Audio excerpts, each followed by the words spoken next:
Bonjour à tous et à toutes. On se retrouve pour un nouvel épisode du podcast. On se retrouve aujourd'hui. On va parler d'un pays d'un continent déjà qu'on n'a même pas traité sur la chaîne. On va parler d'un pays d'Amérique latine, plus particulièrement. On va s'envoler pour le Brésil cette fois-ci. Avec Zach qui est avec moi, Zacharia. Zachary. Ouais, voilà, Zacharia. On va commencer tout de suite. Je te laisse te présenter rapidement. C'est bon. Non, merci beaucoup Hamza. Ouais, merci à toi. Non, avec plaisir. Merci à toi. Donc je me présente rapidement. Je m'appelle Zacharia, j'ai 25 ans, je suis né en Espagne, mais j'ai passé une grande partie de ma vie ici en France, du coup, dans la région du Sud, entre Arles, Marseille, Aix-en-Provence, etc. J'ai fait une licence IPBE, qui est du coup International Program in Business and Economics. Voilà, c'est une licence à Aix-Marseille Université en anglais. Je savais pas que ça Et, existait. le quoi? Je savais pas que ça existait. Si, en gros, ils font des licences ou même des masters en. Full anglais? Exactement. Genre. Ok. Tu as appris quoi, l'économie là-bas? Oui, c'est surtout de l'économie, on va dire. Tu vois, de toute façon, déjà, je partais d'une licence classique, tu sais, éco-gestion. Ok. Ensuite, L1 et L2, tu prends un peu les bases, tu vois un peu les aspects, on va dire, un peu plus Ok. basiques de l'économie. Et ensuite, Ok. en troisième année, tu te spécialises. Ok, On d'accord. va dire, moi, du coup, j'avais pris cette branche-là parce que du coup, tu restes quand même général, parce que de toute façon, l'économie pure, ça m'intéressait pas. Ouais. Mais tout ce qui est gestion, management pur non plus, ça m'intéressait pas. Ok. Et cette Ça, c'est licence, business. voilà, exactement, cette L3-là, elle restait plus business, mais on avait quand même de la finance, de l'économie. D'accord. Donc, je touchais encore un peu à ces sujets-là. Ok. Et c'était en anglais. Donc, pareil, Ouais, c'est. autant allier l'utile et l'utile, ouais. Exactement. Autant tout faire en même temps. Voilà. T'as fait quoi comme bac? S. Bac Oui, S. c'est vrai que je ne l'ai Ok. pas mentionné, mais Ouais. oui, j'ai fait un bac S, Bac S. du coup, ici à Arles, au lycée Montmajour. Ouais. Beaucoup de gens alésiens comme on peut le voir sur la chaîne. Parce que malheureusement, j'ai pas réussi à trouver d'autres profils. Et j'ai pris un peu la facilité. Ne me jetez pas la pierre dessus. Après la licence, t'as fait quoi? T'as poursuivi sur un master? Un master, exact. Donc Ok. du coup, après, moi, dans la licence, comme je t'ai dit, je suis resté un peu général, parce qu'en soi, voilà, j'aimais quand même le monde du business, de l'économie, de la finance, mais je savais D'accord. pas dans quoi je voulais me spécialiser. Ok. Et comme par hasard, l'une des profs qu'on avait, elle était responsable d'un master à l'université, qui était le master GPLA, donc gestion de production, logistique et achat. Ok. Alors c'était un sujet que j'avais pas du tout abordé, on va dire, en licence. économie, Voilà, Parce que j'ai fait la même licence que toi, mais moi j'étais à Montpellier. voilà. Je Donc vois ce que tu veux dire. c'est des sujets que tu abordes absolument Ouais. pas, mais bon, que d'une façon ou d'une autre, tu touches à un moment Ouais. donné, tu vois, par exemple, je sais pas, tu as une matière de commerce international Ouais. ou quoi que ce soit, On on est parlait là, un peu de ouais. logistique, etc.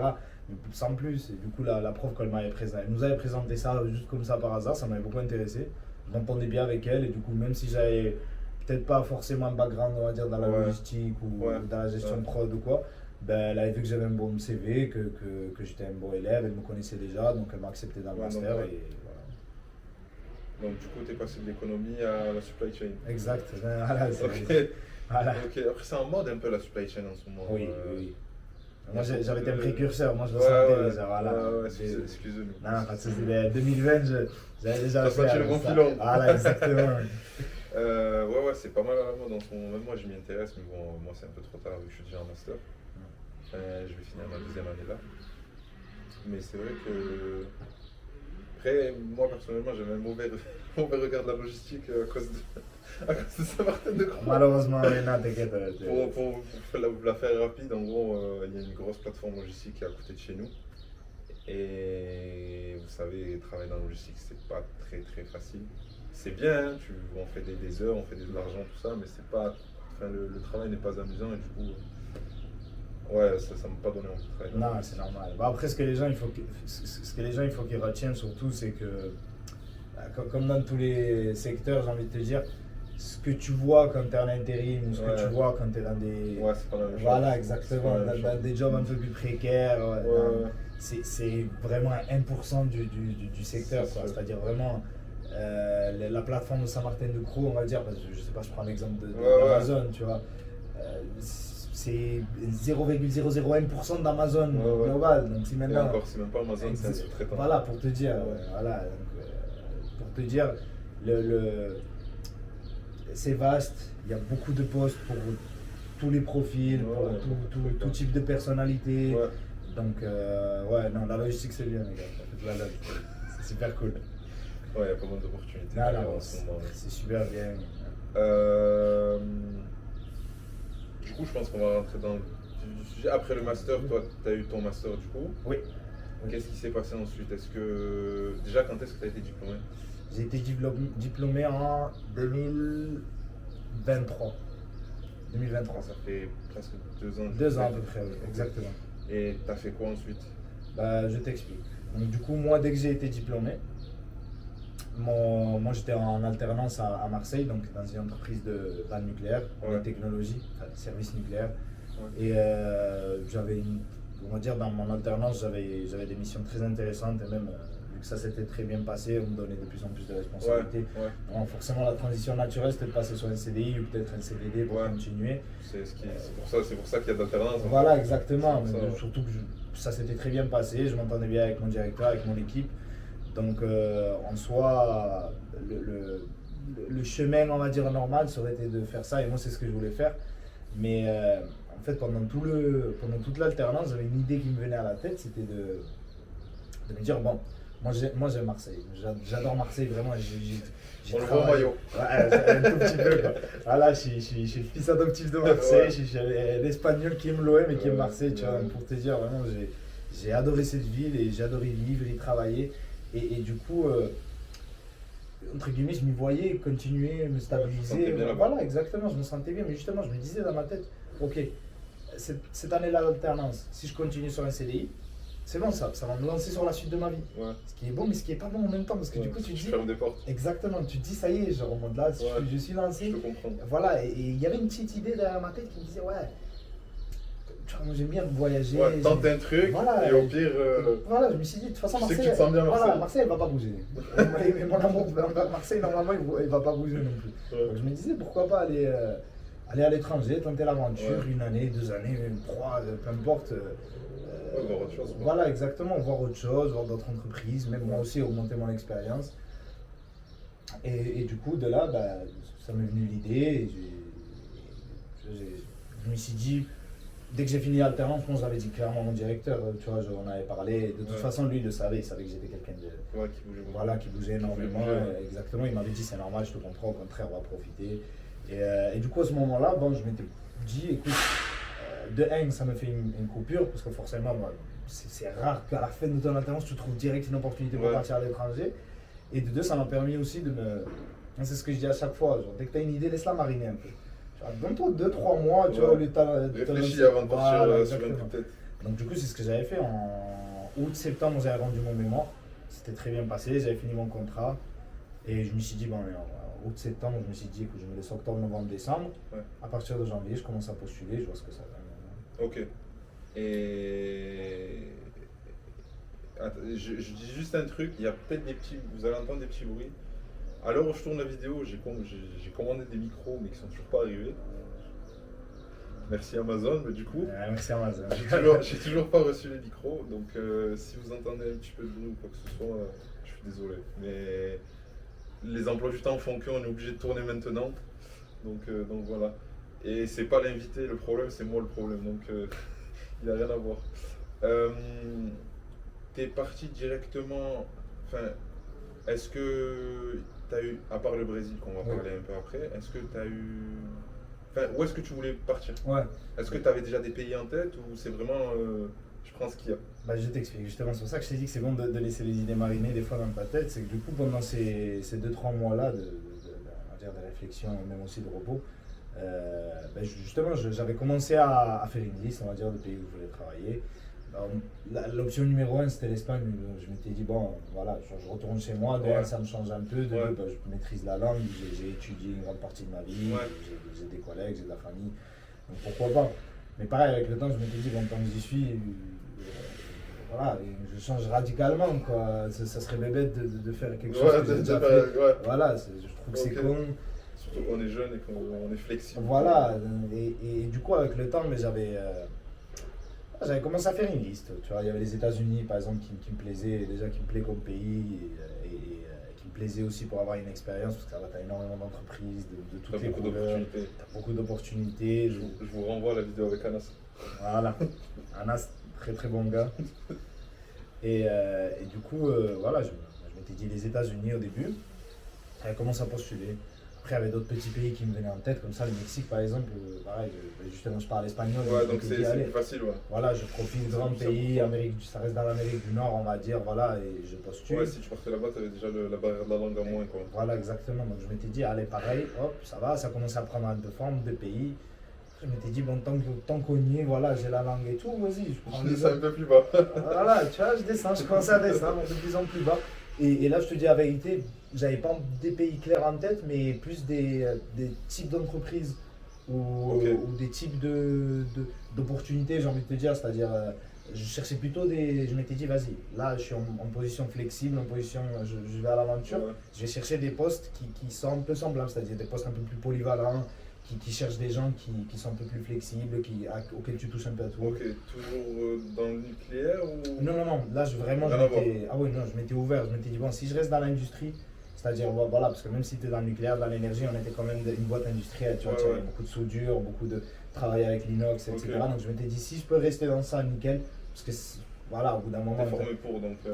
t'es formé dans ça, t'as les T'as les process, les t'as les tarifs, codes, les prix t'as en les- tête, voilà, tu vois, c'est Je beaucoup plus comprends. simple.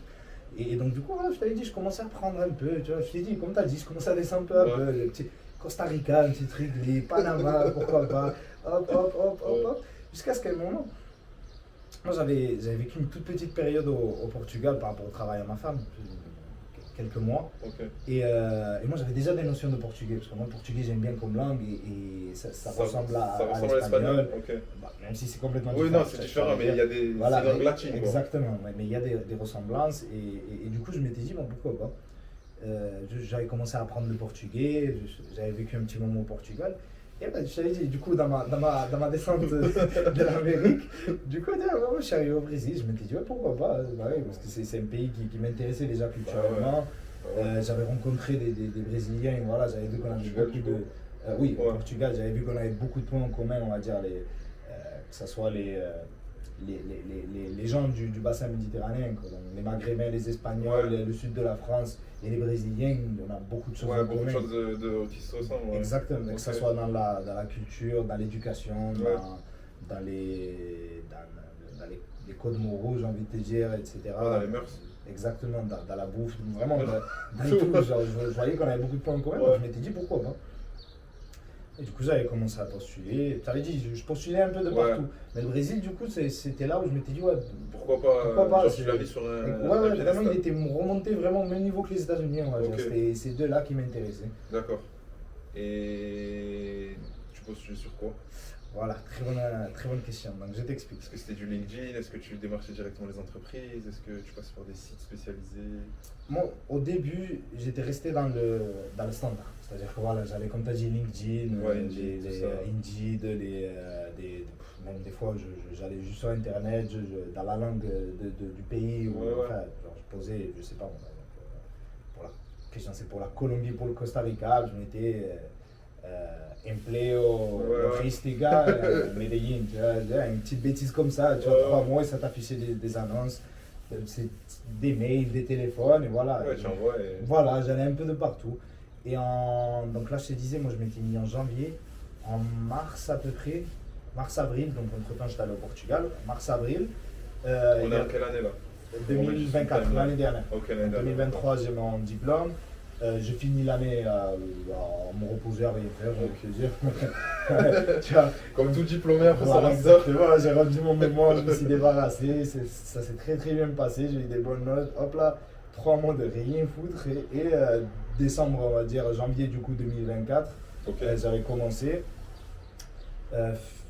Janvier, février, mars, j'étais dehors, j'étais au Portugal. Avril, on va dire. C'est là où tu as commencé à postuler. Voilà, j'avais commencé à aller un peu plus, de façon un peu plus intense aussi, parce que Ok. moi, je n'étais pas pressé, je tiens à le dire.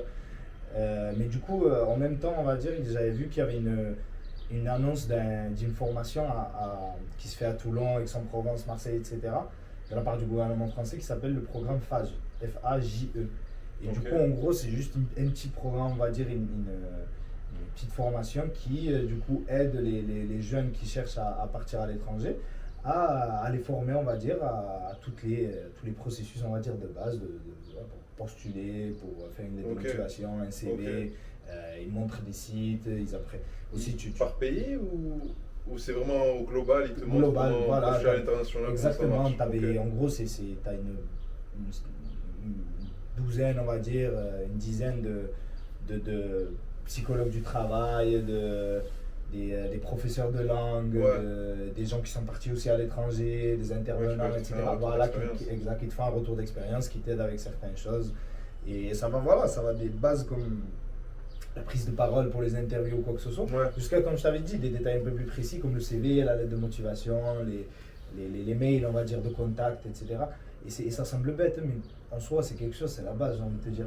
Mais pour quelqu'un comme moi, tu vois, qui, comme je t'ai dit, je suis quelqu'un de très simple, tu vois, dans un secteur très simple, tu vois, parce que la logistique, voilà, je veux du... Bon, quand même. Oui. Ça commence à se développer. Ça commence à se moderniser, mais j'ai envie de te dire, la logistique et les achats encore, ça va, c'est un peu plus sophistiqué, mais la logistique, c'est très basique, tu vois. Un responsable logistique, un directeur logistique, tu vois, c'est le mec, il est simple. C'est pas la finance. Voilà, absolument pas. C'est très loin d'être la finance, tu vois. Je fais grave le mec, mais... C'est pas de la finance, mais c'est plus important que la finance, je tiens à le dire. Hein. La logistique, la chaîne d'approvisionnement, on est la base de tout. Voilà, petite parenthèse. Maintenant... On fera un débat parallèle en privé. On en parlera en privé. Et du coup, voilà, comme je t'ai dit, je suis quelqu'un de très simple. Moi, mais les démotivations, c'était. Je sais que vous cherchez quelqu'un pour ça. J'ai ça, je suis comme ça. Voilà, je sais faire ça. Je suis très bon en ça en plus. Donc voilà, tu vois. Et je t'avais dit, le CV, pareil, mon CV, c'était quelque chose de très basique. Vraiment, très basique. Moi, je suis quelqu'un, j'aime bien. On va dire, j'aime bien. Designer, ça serait un gros mot, mais j'aime bien genre prendre mon temps pour faire les choses à ma façon, tu vois. Mais forcément, même si j'ai cette mentalité de faire les choses à ma façon, de bien faire quelque chose, enfin, que tant que quelque chose me semble bien fait pour moi, c'est cohérent, ça reste bien, c'est good. Dans le monde du travail, il y a des codes, tu sais, il y a des modèles à respecter. Par exemple, en finance, nous, le CV type finance, c'est un CV... Tu vois, c'est pas le truc Canva, tu mets ta photo. J'ai déjà vu ça, c'était. Mais c'est les codes. C'est ce que j'ai envie de te dire. Malheureusement, si tu veux rentrer dans le secteur, si tu veux commencer à faire une expérience, t'as pas le choix de passer par là. Tu vois. Donc, justement, c'est là où je voulais en venir. C'est quelqu'un comme moi avec ce code-là très fort de me dire je fais les choses à ma façon, mais d'un coup, tu vois. Je t'avais dit, cette période-là, j'avais pas forcément de retour au début. J'envoyais à tout le monde, mais j'avais pas forcément de retour. Donc le fait qu'on m'encadre un peu, qu'on montre les codes, qu'on montre des bases, parce que je t'ai dit, ça semble bête. CV, une lettre de motivation, mais je savais pas le faire. Tu vois. Je savais te résoudre une intégrale, mais j'avais pas fait un CV, tu vois. Surtout que tu as fait un master en université. Oui. Ouais, c'est pas une école de commerce en tout cas. Non. Pour avoir fait les deux, j'ai fait une licence et après, du coup, là, je suis en école de commerce. Ce qui est bien avec l'école de commerce, même si on paye notre diplôme, on meurt tranquille. Il l'a dit.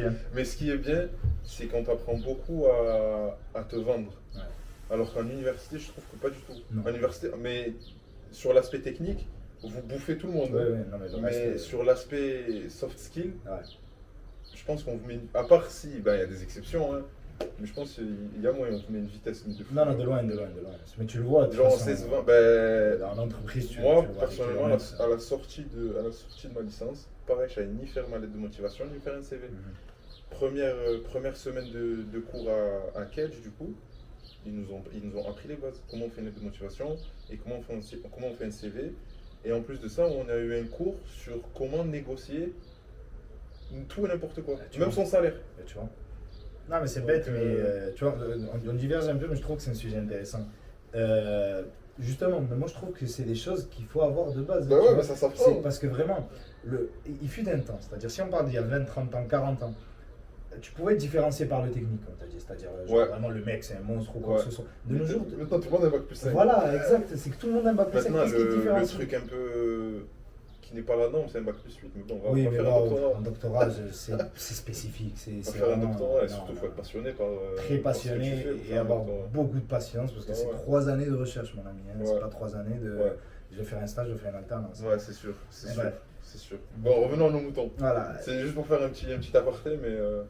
Et du coup, je t'avais dit, cette formation-là Ouais. m'avait donné des bases, m'avait appris, on va dire, ça m'a mis un moule dans lequel on va dire, ok, je peux me dire, ok, voilà, je rentre dans ça, je rentre pas dans Ouais. ça, il faut que j'ajuste ça. Et avec ça, du coup, voilà, je m'étais lancé un peu plus. Et aussi, ça te décomplexifie aussi sur certaines choses, parce que forcément, des fois, moi, j'ai un Excel dans mon ordi. Ok. C'est tous les contacts que j'ai rencontrés dans ma vie, que j'ai pu rencontrer, au Paris, que Y raison, C'est bien. donc des directeurs, des responsables, des Ouais, trucs, ouais. et j'avais l'Excel vraiment plein, avec des numéros, avec des mails. Mais genre, en 4 mois, j'avais pas contacté une seule personne. Donc ça t'enlève ce complexe-là de te dire, écoute, j'envoie un message, si ça marche, ça marche, si ça Ça marche marche pas, tant tant pis. pis, c'est pas Tu vois, grave. parce que de toute façon, qu'est-ce que tu perds Ouais. Personne ne va pas se dire, ah, il m'a envoyé un mail. Il va te mettre sur Snap, C'est loser, tu sais, sur Snap, Twitter. sur et tout. LinkedIn. Regardez-moi Ce Nigo, ouais, ce con. tu vois, ouais, mais il m'a envoyé un message. Non, jamais de la vie, au contraire. Tu vois, tu peux plus gagner que perdre. Hein. C'est sûr. J'ai envoyé et j'avais commencé à recevoir mes premiers retours. Du coup, le tout premier, c'était au Mexique. C'est une offre au Mexique. Et voilà, j'y vais. Processus de recrutement très compliqué. Parce que du coup, Tu là. restes sur place? Non, c'était Tout sur se fait en Internet. distanciel, Oui, ok. exactement. Donc là, j'ai postulé un peu de partout. J'ai envoyé un peu des messages de partout. Et cette offre-là au Mexique, c'était un VIE. Ok, Donc c'était un VIE. J'explique vite fait ce que c'est un VIE peut-être. vas-y. Donc VIE, volontariat International à l'étranger. Moi je sais ce que c'est, mais. Voilà, et pour les gens, donc en gros, c'est une mission à l'étranger que tu fais, qui est à peu près encadrée, on va dire, par le gouvernement français. Donc en soi, tu n'as pas un salaire, tu as une indemnisation, comme ils appellent ça. Et donc quand tu pars à l'étranger en VIE, tu as un peu un statut de. Expat. Ouais, expatrié, voilà. Et ce qu'il faut savoir, c'est que le contrat VIE, vous avez un contrat français. Ça veut dire que. En fait, vous êtes, c'est comme si vous étiez salarié en France. Genre, vous avez 5 semaines de congé, vous avez. Si vous travaillez plus que 35 heures, vous avez des RTT. C'est vraiment un contrat français, mais à l'étranger. Mhm. Je te laisse Ça, je continuer. t'en prie. Après, selon les boîtes, il y en a qui Ouais, s'arrangent un peu pour certaines choses, hein, mais bon, voilà. Et donc, du coup, j'avais postulé, et je t'ai dit, le problème, c'est que les VIE, c'est très rare, non pas très rare, mais il y en a très peu. Ouais, C'est très, je te comprends. voilà, c'est Je très comprends. compliqué d'en avoir un, c'est des processus de recrutement très longs, Ouais, en 5, 6, 7 phases. Donc, moi, avec cette boîte-là, en Mexique, j'avais fait, je crois, 2-3 phases, et au bout de la troisième, j'avais plus eu de Ouais. réponse, donc pour moi, c'était voilà, C'était mort, j'avais ouais. considéré que c'était mort. ok. Vraiment une semaine après, j'avais un autre retour. Donc pareil, un autre VIE à Memphis, donc cette fois-ci aux États-Unis. Pareil, première phase, deuxième phase, troisième phase, quatrième phase, cinquième phase, j'étais à la dernière. Petite interview avec le directeur. 2 jours après, réponse négative. Pour continuer. Le pire, c'est que tu peux même pas valoriser ces phases-là en fait. Tu as pris un refus au final. donc C'est ça qui est dommage. Ça ne servait à rien. Mais bon, Ouais. entre guillemets, C'est pas grave. voilà, mais même Ça t'a permis d'entrer, ça t'a pas permis de faire un entraînement. Ouais. C'est un entraînement, tu t'entraînes, tu te mets un peu plus à l'aise. Donc du coup, pareil, entre-temps, je continue à postuler, je faisais des petits mails à des boîtes à l'étranger. Parce En que parallèle de tes demandes sur VIE. Exactement, par VIE. de partout. Vraiment, pareil, ce qui était bien avec cette formation-là aussi, c'est que si tu la finissais, voilà, fallait respecter un nombre d'heures, etc. et tout. Au moment de la fin, tu avais une période de 6 mois, je crois que c'est, ou 5 mois, pour trouver une mission. Et si tu trouvais une mission, en fait, ce qui était bien, c'est que tu pouvais négocier avec la boîte ton salaire, par exemple. Mais dans la situation où ton salaire ne serait pas suffisant, on va dire, pour Vivre subvenir à là-bas. tes besoins, Ouais. le Ils te gouvernement complétaient. français, il t'aidait, exact. Il y avait D'accord. je crois que c'était t'avais minimum, en fait, tu partais d'une base de 600 € déjà. Par mois. Voilà, par Ok. mois du gouvernement français, plus ce que tu négocies là-bas. Donc, on va dire pour un pays, par exemple, je sais pas, je vais dire une bêtise, mais pour l'Espagne, par exemple, pour l'Italie ou quoi que ce soit, en fait, en fin de compte, il suffisait juste de négocier peut-être 900, 1000 €, tu vois, et Ouais, ça suffit. Ouais. ça allait te suffire. Parce qu'entre suffit, guillemets, c'est une mission courte.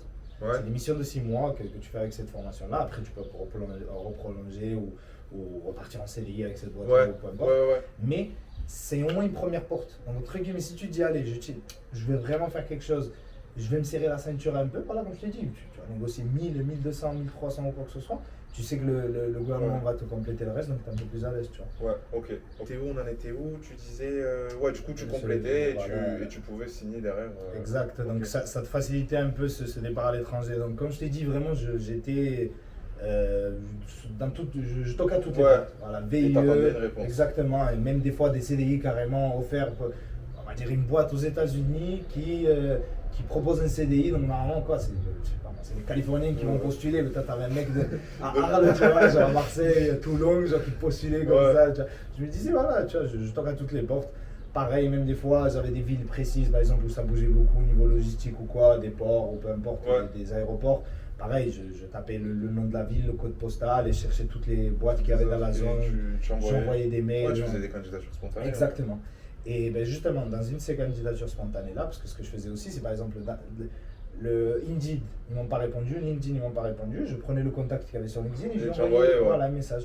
Et ben justement, sur le site du VIE, donc il y avait une boîte française qui offrait une offre, enfin qui proposait une offre au Brésil, une offre qui m'intéressait, un poste un peu, on va dire, un projet un peu compliqué, un poste très flexible, très polyvalent, où j'avais Ouais. touché un peu à tout, ça m'intéressait. J'avais postulé en VIE, une fois, deux fois, trois fois. J'ai pas eu de retour, c'était déjà découlé à moi. Je m'étais dit, bon, écoute, on va commencer à envoyer des mails et on verra bien ce que ça donne. Un mail, deux mails, trois mails, pareil, pas de Ouais. réponse. Je me suis dit, bon, bah, tant pis, tu vois. Et je te promets un jour, genre, comme ça, 19h30, je crois que c'était 20h30, un truc comme ça, j'étais à la maison, ça y est, je sortais de la salle, je me préparais à manger, à me coucher. Je me dis, vas-y, tu sais quoi, je vais renvoyer un mail. Ouais.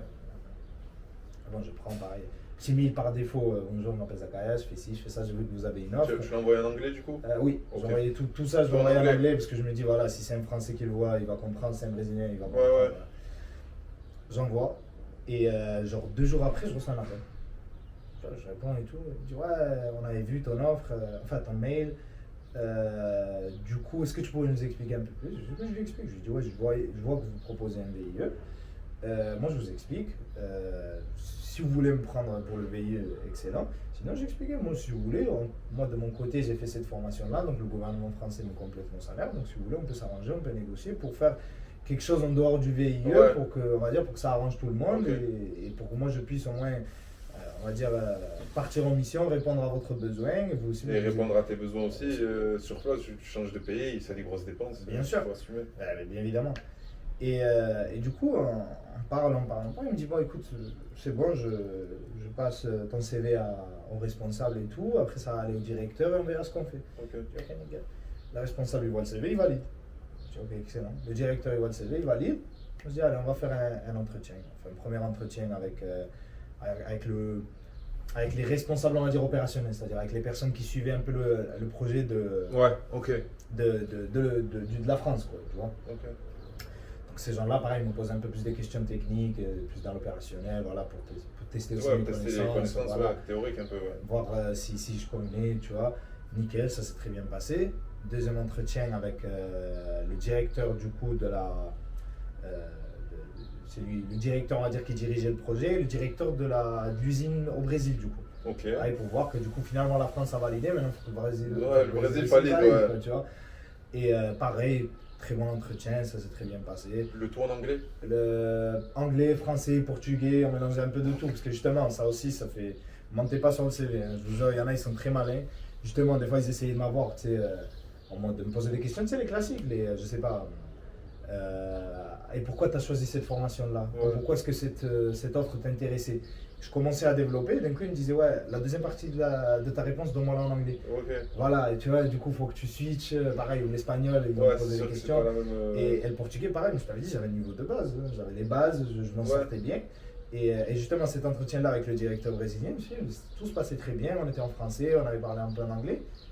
Et d'un coup, il me pose la question en portugais. Je dis, Dieu merci, ça va. Tu comprenais un peu, Oui, ouais. oui, genre vraiment, en plus, j'ai pas eu à lui dire, ouais, s'il te plaît, est-ce que tu peux répéter ou quoi, tu vois, ça a été très fluide. Le mec, il a dit, ah, ça va, oh, c'est bon, ça me va et tout, tu vois. Je dis, bon, ça va. C'était quoi comme question? Tu t'as posé une question technique ou Non, une question en mode. Attends, je vais essayer de me rappeler de la question. Si je dis pas de bêtises, c'était quelque chose du genre. Quel est ton niveau de portugais Et est-ce que tu es prêt à parler portugais ici au Brésil? Donc, C'est-à-dire, est-ce que, c'était est-ce pas que une tu te question, sens à l'aise, on va dire? c'est pas une question technique. Non, de non, cette non, non, question, non. Ouais, ok. c'est pour ça que je t'ai dit, Dieu merci, c'était C'était que ça comme question. Oui, oui.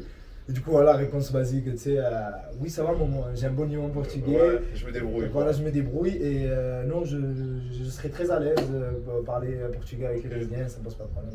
Ok. Donc voilà, et de là, pareil, donc dernier petit entretien, on va dire, un peu plus technique pour confirmer, et après ça y est, ils m'ont validé, ils m'ont dit... Donc là, c'est le moment où tu as été pris. Exact, ça y est, là, ils m'avaient contacté, ils m'avaient appelé, ils m'ont dit, ouais, c'est bon, t'as eu le poste et tout. Et là, du coup, on est en quel mois et quelle année? Je vais dire exactement. Pour On est remettre en juin 2024. Ouais, donc t'as Juin une année. 2024. Ok, d'accord. Voilà. Ok.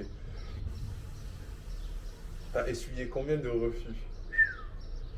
Mec, je te jure, Je saurais te dire. t'aurais dû me dire de prendre mon ordi, parce que pareil, moi je suis le fan numéro 1 d'Excel, donc j'ai des Excel pour tout. On est deux. J'ai des On est ah, là, deux. merci. J'ai tout. Enchanté. J'ai tout, j'ai tout. Voilà, j'ai des Excel pour tout, et j'avais un Excel justement pour suivre un peu Les candidatures. les Ouais, je candidatures. l'ai celui-là. Me semble il y a beaucoup qui l'ont ça. Mec, zéro blague, vraiment. Combien de candidatures? 250, 300. 250, 300, minimum. Minimum. Ouais, c'est vraiment En 6 minimum. mois. Du coup, voilà. De janvier à juin, on va dire. Ah non, non, c'est beaucoup. Mais après, comme je t'ai dit, c'était. Moi, j'avais préféré la quantité à la qualité.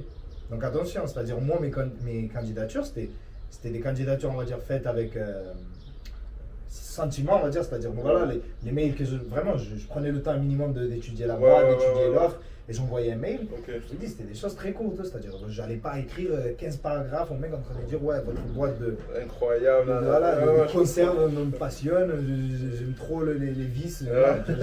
Voilà, ça restait. Donc voilà, ce que je faisais, c'était ça. J'avais un modèle par défaut, je modifiais 2-3 bêtises, j'envoyais. Et du coup, ouais, je vais te dire 250, 300. Quoi. Par jour, je faisais peut-être. Après, je faisais pas tous les jours, je pense que je faisais pas tous les jours, j'allais devenir fou. On va dire peut-être 10 candidatures, truc comme ça. Ouais, ok. 10 boîtes différentes. Ok, ok. Donc voilà, pareil, des fois vraiment, c'était la même boîte, j'envoyais à 10 mails différents. Quoi. Le mec de la compta, le mec des finances, le mec de la logistique. T'as maximisé toutes tes chances. Vraiment, donc c'est pour Ok. ça que je t'avais dit. Ok. Et du coup, t'as eu le job. Oui. Déjà, est-ce que tu peux nous parler peut-être juste de. Je sais que c'est de la logistique, mais Oui. quel type de logistique? Dans quoi, genre? Dans quoi? Ok, je vais t'expliquer, parce que c'est un peu compliqué. Justement, eux, la boîte, du coup, on va dire la maison mère, donc la boîte française, donc c'est Rap Industrie, avait acheté une boîte au Brésil, Ok. donc une usine au Brésil, où il y avait une boîte déjà locale qui faisait à peu près le même produit. Donc Ouais, ils ont juste racheté pour s'implanter en Brésil. exactement. Ok. Voilà, pour résumer, on fait des tanks à lait. Donc c'est des grosses citernes où tu mets le lait pour qu'il refroidisse. Voilà. Oh, C'est ok, de l'inox, d'accord. tu vois, Ok, c'est, c'est bon. Une grosse citerne comme ça, tu mets le lait que tu sors de la vache, et le temps qu'il soit traité, etc., il faut qu'il reste conservé. conservé pour Voilà, que- donc tu vois, juste tu le refroidis. D'accord. Mais aussi, on fait des tanks pour d'autres choses. Il y en a par exemple pour de l'huile, pour Ouais. du vin, pour Du coup, je sais tout pas. ce qui est alimentaire. Voilà, même du maquillage par exemple aussi. Hein. Ouais, pétrochimie, tout ça Voilà, aussi, ou pas? de partout. D'accord. Vraiment, c'est aussi parce qu'on a cette partie-là, lait, qui est on va dire, la branche Ouais, principale, ouais, l'activité le principale. moteur, ouais. Voilà. Mais aussi, tu as une deuxième partie qui est du coup, nous on appelle ça au Brésil les affaires industrielles, qui est du coup, on va dire, des projets plus personnalisés. C'est-à-dire qu'une boîte, elle vient avec un besoin. Quand tu me dis, je sais pas, n'importe quelle bêtise, Ouais, je fais du transporter jus du d'ananas, chocolat, du- voilà, peu importe, tu vois. On va te dire, tu vois, on va t'envoyer enfin, tu vas nous envoyer tes besoins, l'équipe d'ingénieurs ils vont voir, ils vont designer, Faire le cahier des charges, voilà, tout ils vont ça, faire ouais. le plan, etc. Est-ce que ça vous convient? Oui, non, on te fait un devis, tu payes, merci, au revoir. Tu vois. D'accord. Des choses plus personnalisables, Ok, tu vois. ok.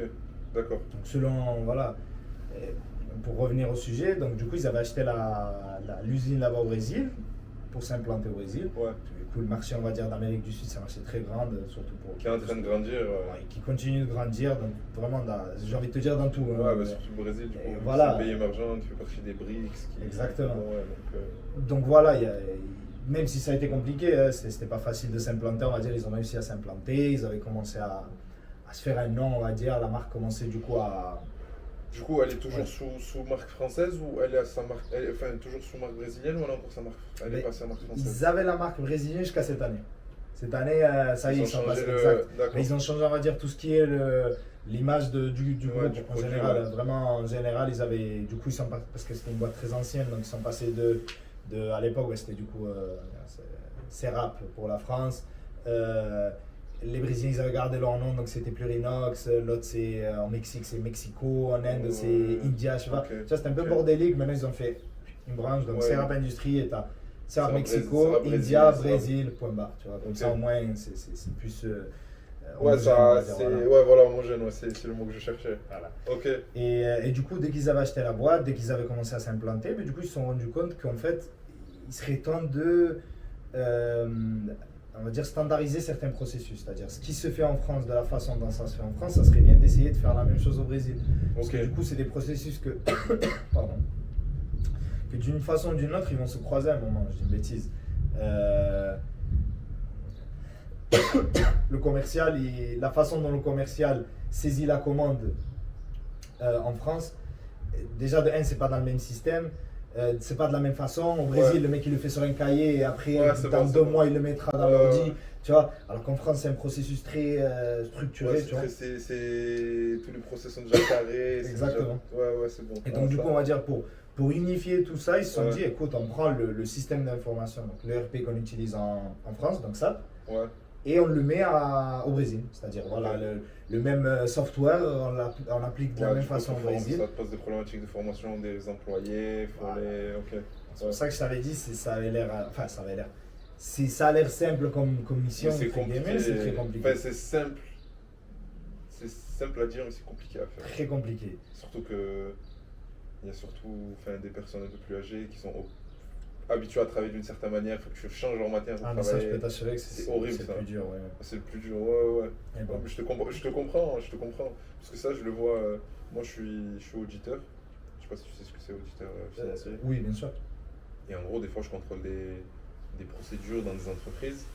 Et à chaque fois, la responsable, qui est généralement plus jeune que les employés, ben, quand elle veut changer une méthode de travail, Ah, c'est très compliqué. dans certaines boîtes, c'est compliqué de faire passer. Non, c'est très compliqué. C'est que t'as Mais beau- rien, peut-être que ils vont changer l'ERP. L'ERP, ça va être le même. L'interface, c'est la même. C'est juste que le bouton retour, au lieu d'être à gauche, il va être à droite. Ça, ils vont péter les plombs, les gens. Le mec va dire non, non, je perds trop de temps dans la journée. Ouais, vraiment, c'est je ça. peux pas, là, À c'est chaque fois, trop j'appuie là, compliqué. non, ça charge, tu vois. Ouais, Non, non, mais mais- c'est. Ouais, ouais. C'est normal après. Là, c'est j'ai normal. rien contre les vieux. Non, hein, non, non, là, ou les personnes un peu plus âgées. hein. Voilà, voilà. C'est juste que c'est vrai que quand on s'habitue à certaines choses, c'est compliqué. Le changement est dur. Bien sûr, moi je les comprends. Et de toute façon, c'est là où je voulais en venir, c'est que moi j'interviens pas encore là. C'est-à-dire là, ils avaient fait ça, on va dire, allez, opération commando. Ils avaient envoyé deux Français. Ouais, 2 Français, si je dis pas de bêtises, et un Belge. Donc le Belge, il était plus dans la partie opérationnelle, on va dire. Il était en train de mourir, on a Ah, arrêté c'est- et on reprend. Je suis vivant, ça va bien. Et du coup, ouais, je reprends ce que je disais. Ils avaient envoyé première mission commando, on va dire, du coup, pour implanter SAP dans la filière brésilienne. Ils avaient envoyé deux Français et un Belge. Donc, les 2 Français ont veillé aussi. Le Belge, il avait un contrat d'expat, voilà, un peu plus on va dire, personnalisé. Et lui, il était un peu plus dans le côté opérationnel, donc méthode et process. Donc, plus. Tu vois, Apprendre aux gens ou... exact, voilà, utiliser les machines, faire les choses de Ok. façon, on va dire, plus technique, de Ouais. la même façon que ça se faisait en France, essayer Ok. de standardiser tout un peu. Et les 2 Français, ben, il y avait un, il était plus du côté contrôleur de gestion, donc plus Ok, côté financier, ok, etc. côté Donc, finance, ouais. pareil, et l'autre garçon, donc du coup, il était 100% SAP, c'est-à-dire c'était implanter SAP, c'était sa mission. Ok, d'accord. Voilà, tu avais 2 personnes qui géraient un peu, qui faisaient un peu qui étaient un peu des agents infiltrés, on va Ouais. dire ça comme ça, voilà, du côté un peu plus opérationnel dans des postes Ok. précis, et un qui s'occupait de... plus finance et un plus sur la partie cœur de métier. Voilà, entre guillemets. exactement, l'usine, voilà, Ok. on va dire ça comme ça. Ok. Et l'autre, du coup, était simplement là pour mettre ça. Implanter ça, voilà, tu vois, Ok. on va dire informatique, Ok. 100% informatique, Ok. ingénieur informatique si tu veux. D'accord. Et du coup, voilà, ils avaient implanté ça. Ça a été très compliqué, ça a été très dur. Comme tu as dit, voilà, il y avait de la résistance, il y avait même des problèmes techniques. Le Brésil a des lois très, très, très spécifiques, vraiment très chiantes. Il est, Sur quoi Sur. je vais dire, les 2 trucs numéro 1, c'est les taxes et tout ce qui est la facturation. Donc, tu vois, on reste dans, Ok. quoi En fait, la facture, c'est quoi qui.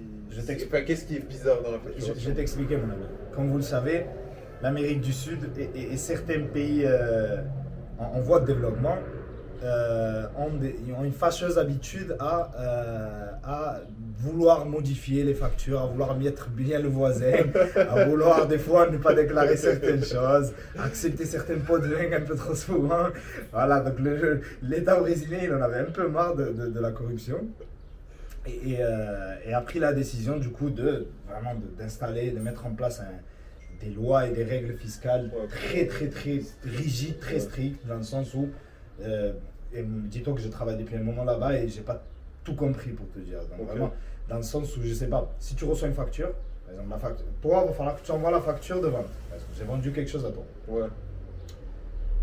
Il va falloir que tu la reçois, que tu la mettes dans ton système, etc. Une fois que toi, tu auras réceptionné la marchandise, il va falloir que tu vérifies lettre par lettre que ce que je t'ai vendu, c'est la même chose. Ça veut dire quoi? Ça veut dire que si je t'ai vendu 1 kg 250 de pommes de terre, il va falloir que tu reçois 1 kg 250 de pommes de terre. Mais tu reçois 1 220, tu vas en prison. Non, j'exagère, mais c'est considéré comme de la fraude. Oui, il faut que ça soit exactement le même. Donc du coup, forcément, tu sais, mais genre SAP, en Europe, t'envoies la facture, merci, au revoir. Tu vois, genre, bah ouais. Pour nous, la facture, c'est ok, merci, je l'ai reçue, je Ouais, la garde bon. au cas où. En vrai, là-bas, c'est vraiment, je t'ai dit, c'est un processus à part. Il te faut une personne vraiment que pour ça. Et pareil, quand tu réceptionnes la marchandise, donc forcément, les gars du magasin de stockage, ben forcément, ils ont une tâche de plus dans la journée qui est regarder à chaque fois la facture. Chiante pour la tâche. Très chiante. Très J'ai chiante. envoyé. Ah ouais, non, c'est bon, ça tourne. Je pense que j'ai envoyé, j'ai oublié. Tu m'as fait Non, c'est bon, il y a un petit bip rouge là, c'est bon. Mais du coup, ouais, t'as pas le choix. Donc, par exemple, ça, c'est juste un exemple que je t'ai donné. Hein. T'en as 1 milliard. Du coup, pareil. Forcément, quand tu es commercial et que tu veux vendre un produit, pareil, il y a 1 milliard d'options. C'est-à-dire que le mec, il peut te payer en 25 fois, en 250 fois. C'est pas contrôlé. Enfin, il n'y a pas une plage de. Je sais qu'en France, c'est 60 jours. Tu peux payer tes fournisseurs 2 à 3 mois. En fait, ça dépend. Je t'ai dit, c'est qu'il y a des choses, en fait, ils sont tellement rigides sur certaines choses et tellement flexibles sur d'autres choses. Ouais, c'est bizarre. Voilà, c'est vraiment bizarre. Okay. Genre, moi, je peux t'assurer, on en parlait la dernière fois justement avec le contrôleur de gestion, les Français, tu en s'entends bien. Et on en parlait et il m'avait dit, Zach, tu sais que vraiment, je pense qu'il y a certaines commandes je sais pas, il y a 5 ans, 6 ans, je pense que si on les regarde, on n'a pas encore été payé. Tu sais, les mecs, on a dit, vous nous payez en 24 fois, ils ont payé 22 fois, et tu vois, les 2 dernières fois, c'est bon. Ils ont oublié. Ouais, non, mais tu vois ce que je veux dire? C'est-à-dire, en fait, il y a tellement les problématiques, elles sont tellement propres au pays, et que du coup, pour installer quelque chose d'aussi rigide que ça, ben, ça n'a pas été facile. Et du coup, justement, cette personne-là, donc, qui était avant moi, qui a implanté ça, au bout d'un moment, moi je pense que plus qu'en avoir marre, moi je pense qu'il est arrivé au maximum de ce qu'il pouvait faire avec ses compétences à lui. C'est-à-dire, voilà, un informaticien, il t'installe un truc, il peut t'aider, il peut faire du support, mais pour moi, le reste des problématiques, ça lui échappe. Ouais, c'est du management. Exactement, c'est du pas de sa management. faute. Et c'est des choses, comme je t'ai dit, c'est un problème comme la facture ou un problème comme la commande ou un problème comme, je sais pas, la réception de marchandises, la sortie de stock. C'est tellement, en fait, c'est de la chaîne d'approvisionnement, ça n'a rien à voir avec son travail à lui. Lui, il sait pas ce que c'est, il n'est pas forcément. Il sait pas, voilà, c'est pas son métier. Exactement, pour lui, tu vois, la logistique, ils font ce qu'ils ont à faire, le commerce, ils font ce qu'ils ont à faire, et point barre. Alors que du coup, un profil comme moi, plus dans la logistique, dans la chaîne d'approvisionnement, il a plus un point de vue global. Moins de compétences techniques en informatique, évidemment, mais un peu plus un point global, et du coup, c'est dans cette volonté-là qu'ils m'ont envoyé là-bas. D'accord. Compléter, faire la phase 2.0 ou 1.5, on va dire. De l'implantation. C'est-à-dire, on l'a mis en place, maintenant il faut accorder tout. Ok, mais du coup, toi, tu t'occupes de la partie logistique ou vraiment sur le global. Et c'est là où je voulais en venir. Au début, la volonté de base, dis-toi, et moi je pense que c'était par rapport à. C'était dû à un manque de confiance, moi je pense, de la part de la boîte française. Ok. Je sais pas s'ils avaient. Je sais pas s'ils m'avaient pris et ensuite ils ont douté, ou s'ils avaient galéré à avoir des gens qui voulaient vraiment cette offre-là ou quoi. Mais quand je suis parti là-bas, ils m'ont plus restreint mes activités dans le sens où ils m'ont dit, vas-y, essaye d'accorder tout le monde, essaye de rendre ça le plus fluide possible.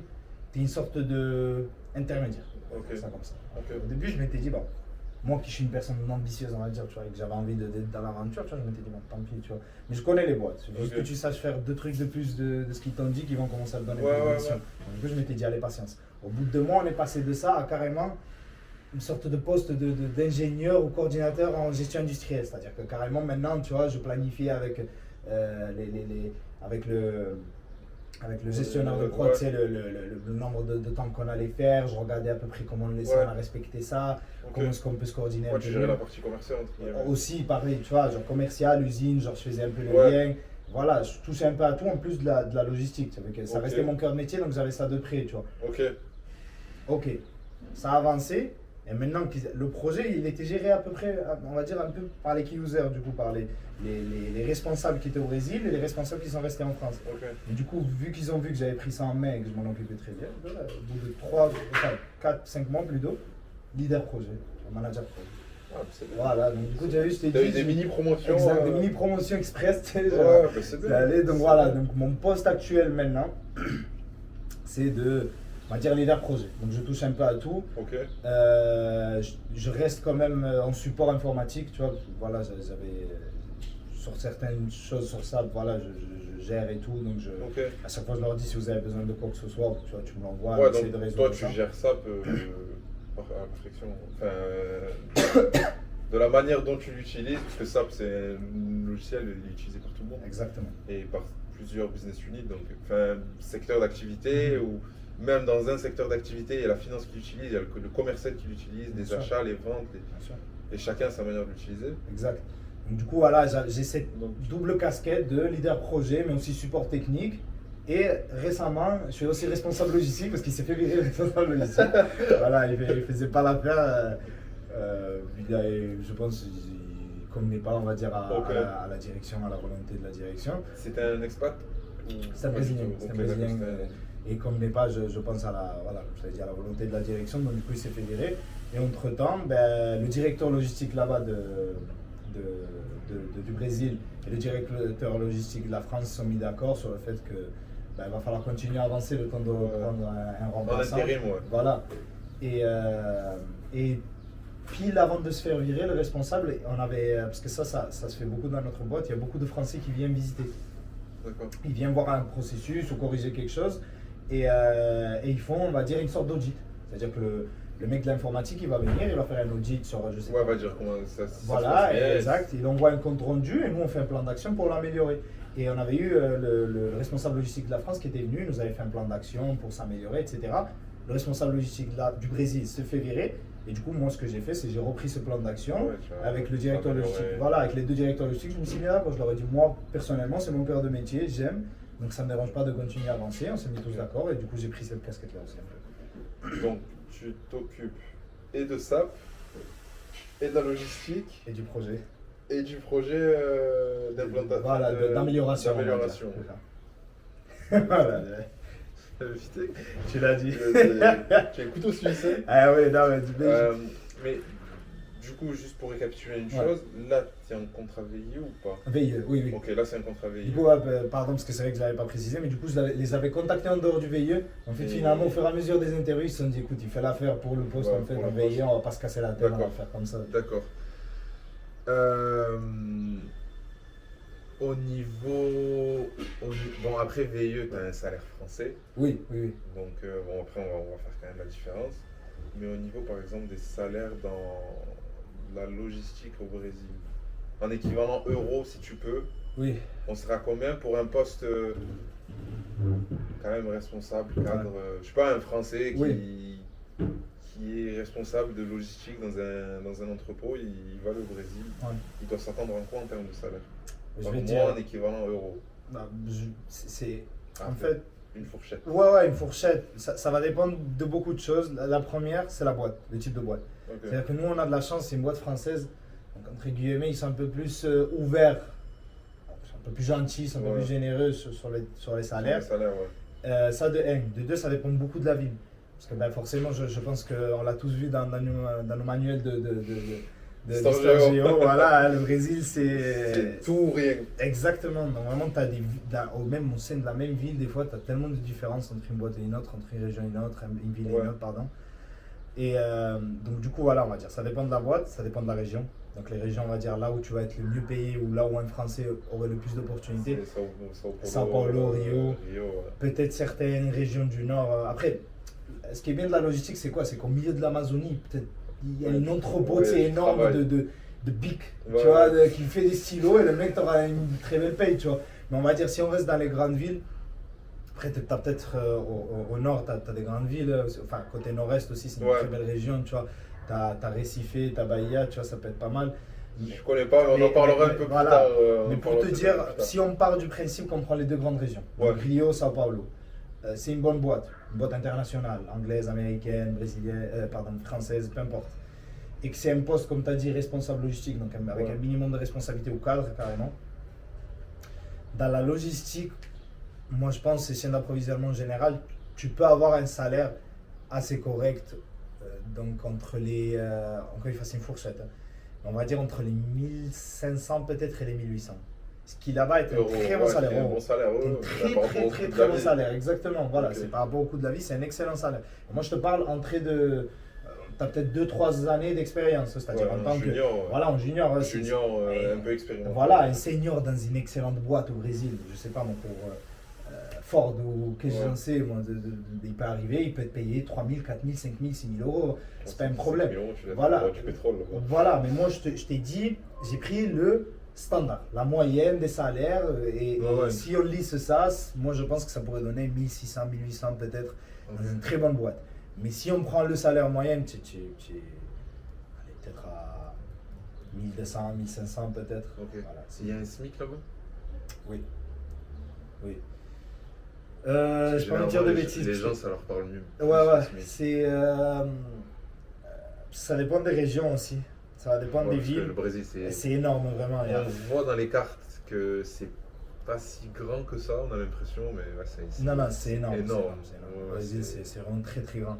Mais si je dois te dire peut-être un salaire, un SMIC comme ça, bon, après.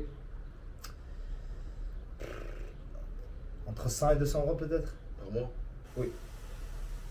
Déjà, et encore, vraiment, je t'ai dit, j'ai essayé de lisser ça en mieux. Parce que vraiment, moi, je pense que par exemple, dans certaines villes, moi par exemple, je suis dans une petite ville de Sao Paulo, je pense que le SMIC, où il y a des gens qui doivent être payés beaucoup moins, des gens à 100 euros, à 80 euros, 90 euros. Oui, pour des jobs précaires, je veux dire. Ouais, des trucs comme serveur. Voilà, exactement. Enfin, c'est pas un job précaire, il n'y a pas de qualification. Exact, voilà, je sais pas moi, si je dois dire, pour vous donner un exemple précis, moi je pense que par exemple la femme de ménage ou le garçon qui passe la tondeuse dans ma boîte, je pense pas qu'il soit payé plus de 150 euros, ou 120 peut-être, un truc comme ça. Voilà. D'accord. Donc là on a parlé un peu du professionnel et de la partie un peu professionnelle et travail. Excuse-moi, je fais juste une petite pause. Mais juste, s'il y a quelqu'un qui voit ça et tu vois, c'est l'expert du Brésil et que d'un coup, non, mais le SMIC il est pas ça, mais il est fou, mais il connaît rien ou quoi. Les gars, je connais pas disclaimer. Voilà, disclaimer, je connais pas tout le Brésil. Évidemment, je connais ce que je vois. Vous en doutez bien que je fais pas des études de marché de combien les serveurs sont payés au Brésil. J'ai pas que ça à faire. Mais voilà, moi je parle de mon expérience, de ce que j'ai vu. De ce que tu peux, et ce que tu penses. Résumé, le salaire est très bon. Voilà. Ok. Donc, maintenant, tu vas nous parler un peu plus de ton arrivée, comment elle s'est faite. Du coup, tu nous as dit que tu es à Sao Paulo même ou dans la banlieue? Non, même pas la ville de Sao Paulo. C'est dans la région de Sao Paulo, je suis dans une petite ville, on va dire. Parce que du coup, tu as Sao Paulo ville. D'accord. Et la région, elle s'appelle Sao Paulo aussi. Ok, voilà. D'accord. En gros, c'est comme si on était dans les Bouches-du-Rhône, par exemple. Voilà, exact. Et qu'il y a une ville qui s'appelait Bouches-du-Rhône. Voilà, exact. Et toi, tu es dans le truc. Voilà. Et la région, elle est grande ou... Très, très grande. Elle est immense. Vraiment, tu as de tout en plus. T'as Sao Paulo-Ville, comme on la connaît, hein, c'est la plus grande ville du Brésil, même si je dis pas de bêtises, la plus grande d'Amérique du Sud, ou l'une des plus grandes en termes de population, en tout cas. Mexico au-dessus. Hein. Mais c'est l'Amérique du Nord, non, du coup? Ah, ok, tu parles que d'Amérique du Sud. Pardon, ouais, je parlais d'Amérique du Sud à 100%. Je pense que, donc, voilà, donc c'est un truc comme... C'est intense, ça va dans tous les sens, vraiment, tu as toutes les grandes boîtes qui sont là-bas, centre économique, comme tu avais dit. pas ma ville préférée en tout cas, tu vois. Mais bon, c'est sûr. il y en a qui aiment, tu vois. Donc, C'est sûr. mais voilà, tu vois, pour ceux qui cherchent du travail, par exemple, à Sao Paulo, tu vas en trouver. Tu as des boîtes de tous les types, tu Ok. des très bons salaires, du coup, on va dire, pour un Brésilien. Mais du coup, là, le coût de la vie à Sao Paulo, il est plus cher. Il est beaucoup plus cher. Ouais. Il est beaucoup plus cher. Mais moi, si tu veux, voilà, on reprend l'exemple des Bouches-du-Rhône. Voilà, si on va dire la métropole, la plus grande Ouais, ville, là où c'est ça bouge le Marseille. plus, c'est Marseille. Moi, je suis à. Qu'est-ce que j'en sais, moi Fontvieille, tu vois. Ah, ce point Oui, oui, bah, mais au Brésil. Voilà, le Fontvieille du Brésil, c'est Arles d'ici, Ok. tu vois, c'est des grandes. Ouais, c'est En vrai. fait, c'est pour ça que j'étais choqué, parce que là-bas, il me disait, justement, le directeur brésilien, il me dit, ouais, t'attends pas Copacabana, t'es dans un village. Donc, du coup, je m'étais dit, ouais, village pour moi, comme ça avait dit, c'est Ouais, Fontvieille. c'est une ligne droite C'est et deux, trois exact- maisons. Voilà, exactement. Ouais. Du coup, j'arrive là-bas, le truc, il est énorme, vraiment énorme. Ouais, c'est une ville. C'est une grande ville, en fait, sa vie. Il y a des supermarchés, il y a au moins 6 supermarchés. Ouais, il y a c'est il y a très- de tout. C'est grand, c'est les Des- Amériques. c'est- vraiment, exactement. C'est grand. Des c'est- restos tout de est tous les grand. types, des bars de tous les types, Ouais. vraiment le truc, t'as au moins 5 stades de foot. Je me dis, mais non, les gars, c'est pas un village, je suis désolé, tu vois. Village dans le sens isolement, on va dire, ils sont voilà, isolés, c'est ils un sont peu, un peu loin de tout. voilà, c'est un peu genre cow-boy, un peu, tu sais, désert, Ok. voilà. Ok. Et comment s'est passé ton arrivée là-bas? Ok, donc je vais t'expliquer. Comment t'as fait pour trouver un logement? Les visas, je pense qu'on va pas en parler parce que vu que tu es passé par un contrat VIE, tu n'as Ouais. pas eu forcément besoin de faire une demande de visa, c'est l'entreprise qui s'en occupait. Exact, c'est, Donc- voilà, moi j'ai quand même rempli des papiers, etc. Ouais. J'ai fait les demandes, mais c'est très, en fait, Donc, t'es guidé. Hein, ok, donc en tant qu'Espagnol, déjà, bon, espagnol, mais nationalité européenne, Oui, entre bien sûr. guillemets, tu avais besoin de faire un visa. Oui, Tu n'avais pas le Oui, droit oui. de travailler là-bas non, non, avec un passeport. Ok. non. Et j'avais une autre question aussi, mais que tu me confirmes. Oui. En tant qu'Espagnol, tu as le droit de postuler à des VIE français. Oui. En Ok. tant qu'Européen, en général, même un Serbe, enfin, en tant que ressortissant de l'Union Européenne, Ouais. pas en tant qu'Européen. C'est-à-dire, tant que tu fais partie de l'Union Européenne, Ouais, de de l'espace l'espace Schengen. tu peux postuler. Donc un Portugais, Mais ce que je me Espagnol. dis, nous ça va en école et tout, on nous dit VIE, Business France, etc. etc. Mais est-ce qu'en espagnol, ils ont une plateforme où il y a des VIE? Non. Ah, c'est que en France Oui, qu'ils non, ont c'est ce qu'en truc France. et tout le monde peut postuler. Exact. Les Espagnols, il y a des sites avec voilà, à peu près le même principe, mais pas quelque chose de. Suivi par le gouvernement. Exactement, et pas unifié. C'est-à-dire, ici en France, tu as Business France.bar. Ouais. Là-bas, je t'avais dit, tu as plusieurs structures qui Ouais. font leur truc un peu de leur côté. Voilà. Mais je pense qu'il doit y avoir une plateforme de l'État quand même, mais c'est pas, ça n'a rien à voir avec Business Ouais. France. Business France, vraiment, C'est c'est bien très, très fait. bien fait. C'est très, très bien D'accord. fait. Ok. Du coup, ça c'est une petite aparté. On revient sur ton arrivée. Est-ce que tu avais le logement? Non. Dans ta vie, Euh, chercher un logement? Ou est-ce que ça t'a été facilité par la boîte? Est-ce que. Enfin, C'est- comment s'est passée ton arrivée? Logement? Premières impressions? Un peu de tout, quoi. Tout? Moi, j'ai eu la chance, entre guillemets, enfin, chance ou pas chance, moi, quand du coup j'ai été accepté, je t'avais dit, je pense qu'ils ont eu déjà plusieurs, enfin, je pense, je te confirme, ils ont déjà eu plusieurs mauvaises expériences avec des VIE, Ok. dans le sens où bah, ils arrivaient, ils étaient un peu choqués, ils arrivaient, finalement, ils ne convenaient pas au poste, Ok. ils arrivaient, et tu vois, forcément, il y a des problèmes humains, si Ouais, tu peux avoir ouais, des ouais. galères ou quoi. Donc en fait, ce qu'ils m'ont proposé, c'était de passer 3 mois en France. Donc du coup à l'usine française, à la maison mère, Ok. Qui se trouve? à Goron, au nord de la France, donc en Mayenne. Voilà, c'est très très loin mon ami. C'est en Bretagne? Mayenne, du coup, Mais c'est un peu avant. côté, ouais, côté Laval, tout ça là. Ouais. Oh là là. Je t'ai dit mon ami, pour un Espagnol qui a vécu toute sa vie aussi Ben, dans la France, c'était très compliqué. Mais Mais bon, déjà pour un espagnol. qu'est-ce que je t'ai dit? Parce qu'entre l'Espagne, puisqu'en plus je crois que tu viens du sud de Ouais, l'Espagne. ouais, je viens du sud de Donc, l'Espagne. si tu viens du sud de l'Espagne, déjà entre la France et le sud de l'Espagne, il y a peut-être un petit changement. Il y a un changement, bien sûr, Et mais ça ça va. va. encore. Je t'ai dit, ça va, c'était acceptable. Mais là, Là, non, mec, c'était waouh, c'était complètement différent. Et moi, s'il y a quelqu'un qui m'envoie de là-bas, respect à vous. Hein. Tu vois, force à vous. Force On à vous. critique pas, mais On n'est pas ensemble. Tu vois, là, critique pas, on est je pas ensemble. valide pas la DA. Non, non, non, je valide absolument pas la DA de Silent Hill. Là. Je me suis retrouvé dans un village. Là, c'était un vrai village. Ouais. Le truc, c'était une ligne droite avec des commerces. Les gens, ils étaient adorables. Vraiment, rien à dire sur les gens, mais pour quelqu'un qui vient Ouais, d'une ville en plus au sud, genre, c'est très compliqué. C'est très compliqué. Et moi, encore, ça va, chez la réalité, j'ai la salle, j'ai ma console, tu vois. Genre, j'arrive Ouais. à m'entretenir, mais fais vite le tour. Tu fais vite le tour et en fait tu tombes vite dans la routine et je t'ai dit tu peux te laisser aller, c'est très compliqué. Je comprends. C'est très compliqué. Je comprends. Du coup, tu passes tes 3 mois. Je passe mes 3 mois et j'ai le temps, on va dire, d'analyser un peu la situation. C'est-à-dire que c'est 3 mois de CDD avant le VIE. Donc c'est un peu de test, c'est avant de me faire signer. Ouais. Donc je suis en CDD et j'ai le temps d'analyser la situation. Donc j'ai le temps d'appeler les Français qui sont là-bas, j'ai le temps de commencer à me renseigner. Et en faisant justement ces recherches-là, tu vois, je commence à me dire, bon ça va.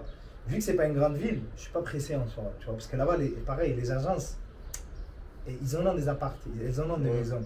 Ils attendent que les gens, on va dire, entre guillemets, c'est-à-dire là ça va, il n'y a pas ce problème qu'on a là dans les grandes villes européennes où en fait tu as beaucoup plus de gens qui demandent que d'appart. Plus de demandes que d'offres. Exactement, Okay. Là-bas c'est l'inverse, tu as de tout.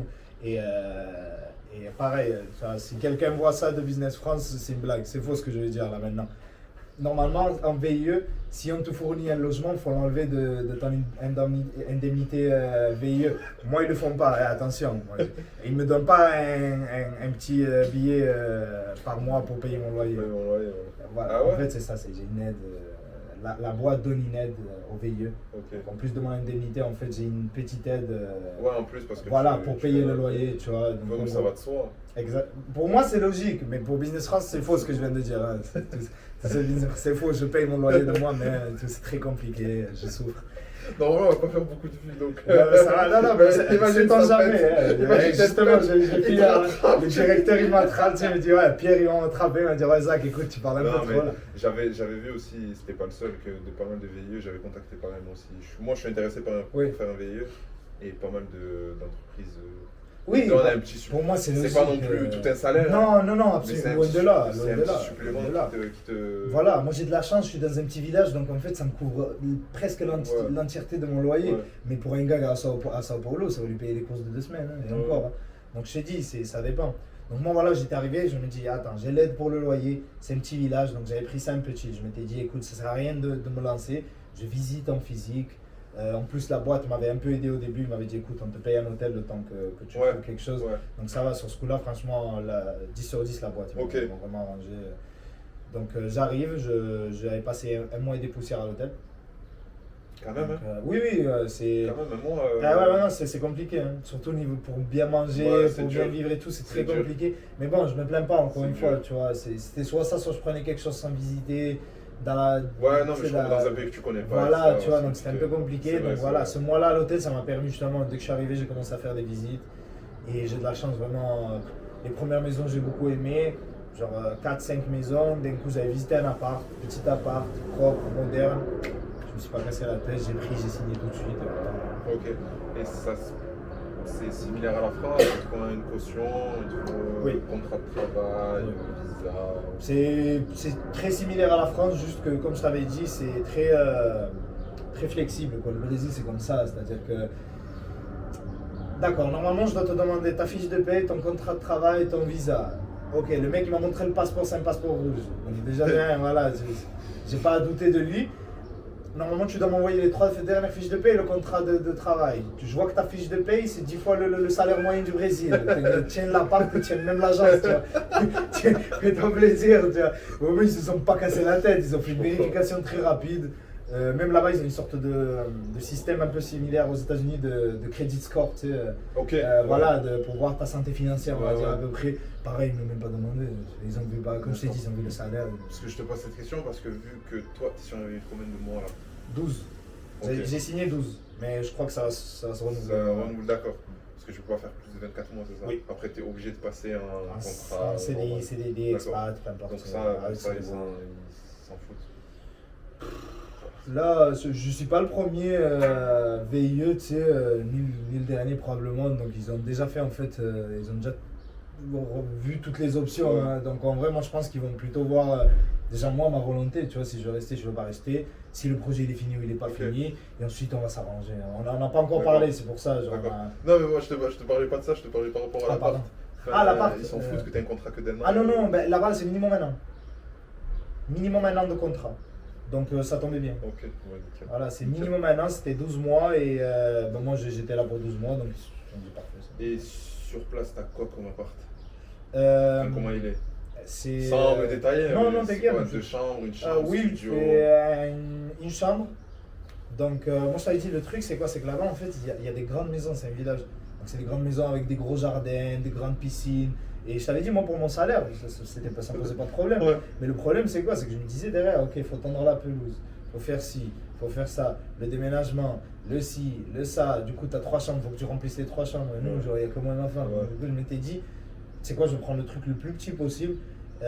Quitte à payer un peu plus parce que c'est moderne, parce que c'est privé, parce que justement là-bas la sécurité c'est un sujet très important. Donc, voilà, plutôt que prendre une grande maison dans une nouvelle résidence qui vient d'ouvrir, où la maison derrière moi elle est en travaux donc elle est vide.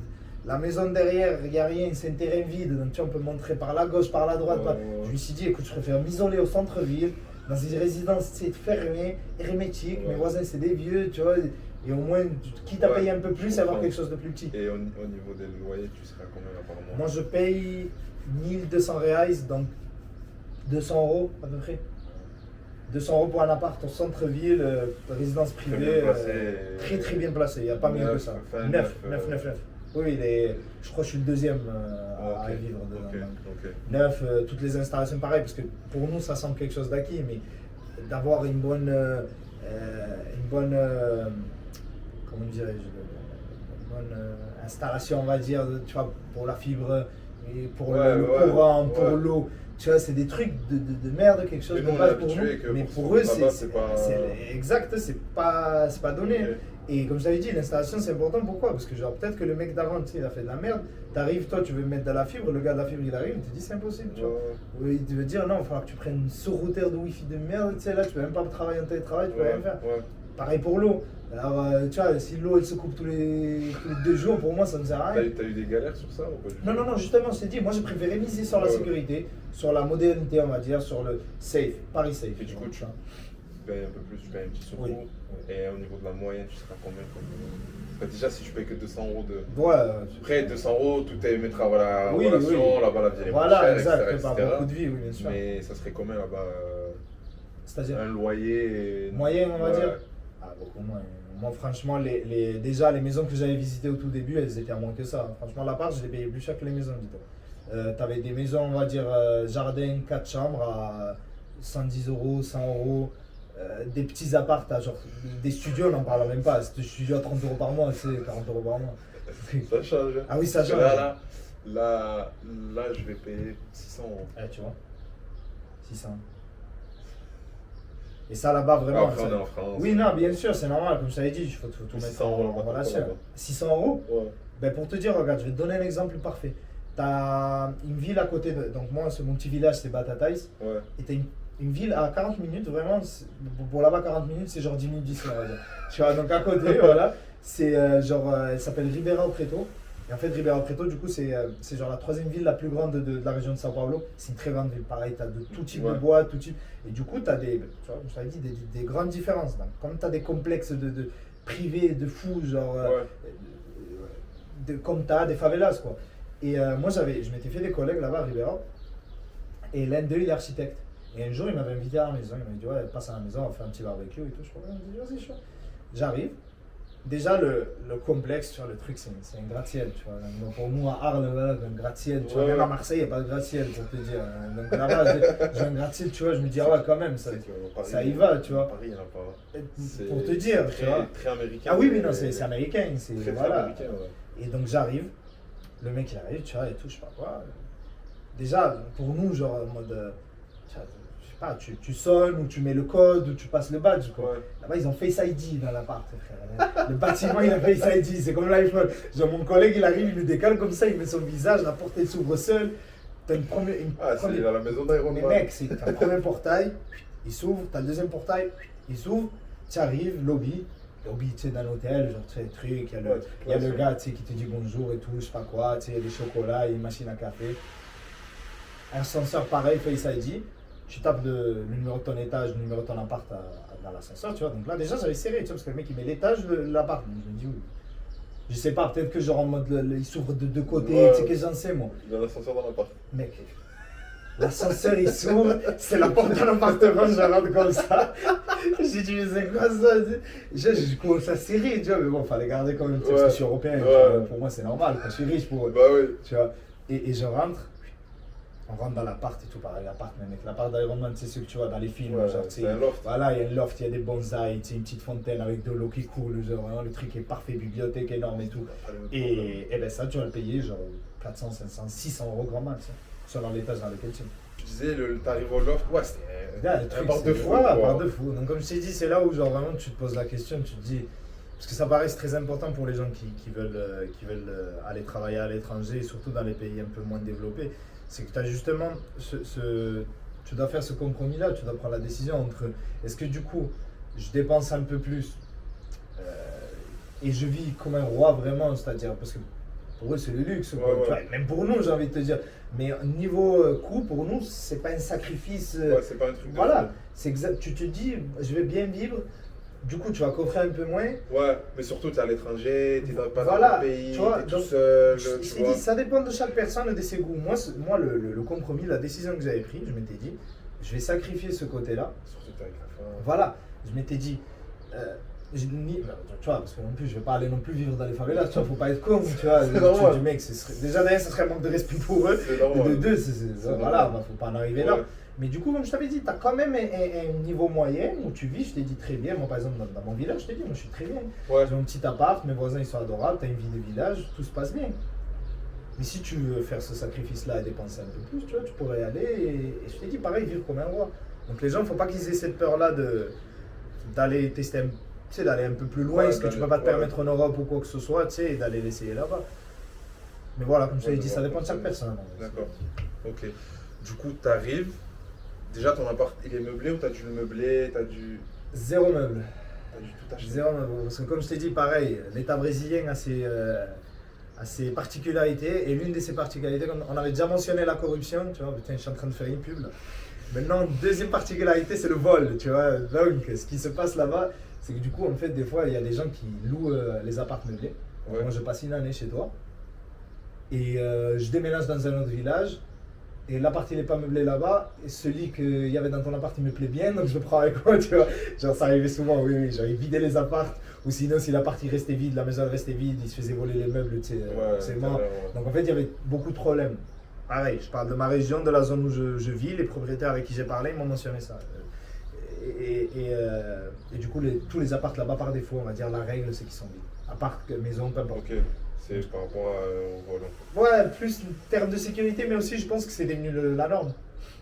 Ouais, ok. C'est devenu la norme, Ça coûte quoi. moins cher aux Ouais, propriétaires, peut-être, ouais. tu vois, comme je t'ai dit, moi les proprios avec qui j'ai parlé, la plupart ils m'ont mentionné ça, ils m'ont mentionné les vols. Ils m'ont mentionné du coup, ils me disent si je laisse la maison vide, le plus gros truc, le pire truc qui peut m'arriver, c'est que quelqu'un rentre et s'installe, tu vois. Mais je dis, franchement, tu vois, tu appelles la police, ils le virent, c'est pas un problème. Ok. Mais par exemple, imaginons tu laisses des meubles, etc. Et quelqu'un il vient, il te les vole, ou au contraire, le gars qui est passé avant toi, il vient, il te les vole. Ouais. Et après Ouais, toi, ouais, pardon, ouais. il vient, il te les vole. C'est très compliqué, Je comprends, tu vois. je comprends. Du Donc, coup, t'as dû le meubler complet? Oui. Oui, Ça oui. va, ça n'a pas été au niveau du coût. Peut-être que, bah, par exemple, si tu peux nous parler du coût Oui, bien sûr. de l'ameublement, Ah, ça t'a coûté c'est cher quand même, mais bon. Comme je t'ai dit, mais justement, je reviens à ce que je disais avant. J'en ai visité des belles maisons, mais c'était très grand. Je t'ai dit pareil. Donc, du coup, si là, un appart, ça m'a coûté cher, imagine une maison, multiplie ça fois 3. Donc, ça, c'est quelque chose à prendre en compte. Ouais. Et moi, l'appart, on va dire, pour le meubler avec les bases. Ouais. Une table pour manger, Oui, bah oui, une parce petite que- étagère tu sais, pour poser les affaires pour la télé, un lit, tu vois. J'enlève la play de l'équation, tu vois, parce que j'ai acheté une console. Mais on va dire meuble plus lit, peut-être 2500. 2500, ouais, 2500 euros. Carrément. Ouais, non, c'est très cher là-bas. Carrément. C'est très cher. Déjà, tout ce qui est importé, donc la télé, c'était cher. L'électroménager, c'est cher. Machine à laver, c'était très cher. Le lit, c'était ma volonté d'investir dans un bon matelas. tu sais. Ouais. Ouais, ouais. Parce que bon, je trouve que c'est un bon investissement, tu vois. C'est un très très bon investissement. Ouais, voilà. Donc juste le matelas, c'était 800 euros. Donc, tu vois, quand même. C'est sûr. Bon, ça va, bah, 800 euros, ouais, ça Oui, oui. prend une grosse partie. Non, du non, budget. c'est. Ok. Ouais, ça va, ça reste quand même. Non, voilà, c'est exactement. Mais dis-toi qu'ici, comme je t'ai dit, genre déjà d'un, c'est un petit appartement, et de deux, j'ai meublé que la base, vraiment que la base. Ouais, donc ça Il n'y a coûte pas de cher. canapé. Ouais. Pas de- Non, vraiment, ça aurait été beaucoup plus cher. Donc c'est pour ça, Mais le Brésil, ils ont ce problème-là. C'est en fait, l'inflation là-bas, elle les a tapés beaucoup plus fort qu'ici. Vraiment. Parce que c'est pas les mêmes salaires. Exactement. Du coup, Les salaires, forcément, ils n'ont pas évolué en même temps Ouais. que l'inflation, donc là-bas, ils ont un problème. Pour vous dire, genre vraiment, en tout cas dans ma région et mon entourage, tout le monde vit à crédit. Tu finis le mois avec plus de dépenses que d'entrées. Ok. Donc, Ok. Et maintenant, surtout l'aspect matériel. T'es véhiculé là-bas? oui, la boîte me prête une voiture. Ok, d'accord, ok. Du coup, ton permis il marche là-bas? Ou Oui, il faut le permis il international? te faut le permis international si tu restes plus de 3 mois. Ok. Mais vu que moi j'ai fait plusieurs entrées et sorties entre vacances, X raison, Y raison, mais du coup, ces Ouais, 3 ça, mois-là, c'est ils se global. reset. Donc voilà, maintenant ne faites pas ça, faites passer le permis international, il va vous servir. Il est gratuit. Eh oui, je sais, mais il faut juste s'y mettre. Hein. Ouais. Franchement, j'ai essayé, je te promets, j'ai déjà essayé 3 fois les procédures, mais à chaque fois pour X ou Y raison, je m'arrête. Mais il faut que je le fasse. Et tu sais quoi aussi, la douille? Il y a une très grosse douille. Je t'écoute. C'est que c'est gratuit, mais autant tu peux le recevoir en 2 semaines, comme tu peux le recevoir en 6 mois. Ah ouais, tu vois. Faut que Autant, tu- ouais. moi je vais faire la demande, tu vas la faire en même temps que moi, tu vas le recevoir avant moi. Ah ouais, tu vois. Ou peut-être tu vas la faire après moi, mais Ouais. tu vas recevoir le permis avant moi et moi je vais pas le recevoir. Ah, ça va. Non, faut que je le fasse. Faut que je le fasse vraiment. Ok, mais il te. Non, avec le permis européen, il n'y a pas de problème. Moi, je me suis déjà fait arrêter 2 fois, ils m'ont rien Ouais, dit. t'as rien dit. Ok, La deuxième fois, ils m'ont pas demandé le permis. ok. Et donc, ok, on a fait ça, c'est bon, nickel. Maintenant, t'es arrivé, t'es installé, tout ça. Déjà, est-ce que ça a été compliqué l'installation ou est-ce que ça va, c'est pas. Bah, je pense que tu peux en témoigner. Tu vois, le déménagement, c'est compliqué. Ouais. Ça, c'est très dur. Si vous saviez le background là, derrière la caméra, ce qu'il y a, déjà, j'ai pas de trépied, je le tiens avec un carton. Il y a de la vaisselle dedans. Mais si vous savez ce qu'il y a. Bon, bref. Non, les déménagements, c'est compliqué. Donc, déjà, d'un, c'était très compliqué. En plus de ça, un déménagement dans un pays que tu connais pas, tu vois, dans une langue que je maîtrise plus ou moins, tu vois. Genre, maintenant, ça va, c'est très bien, j'ai un très bon niveau et tout, mais au début, c'était un peu plus compliqué. Ouais. Pareil, je t'ai dit, les normes elles sont complètement différentes.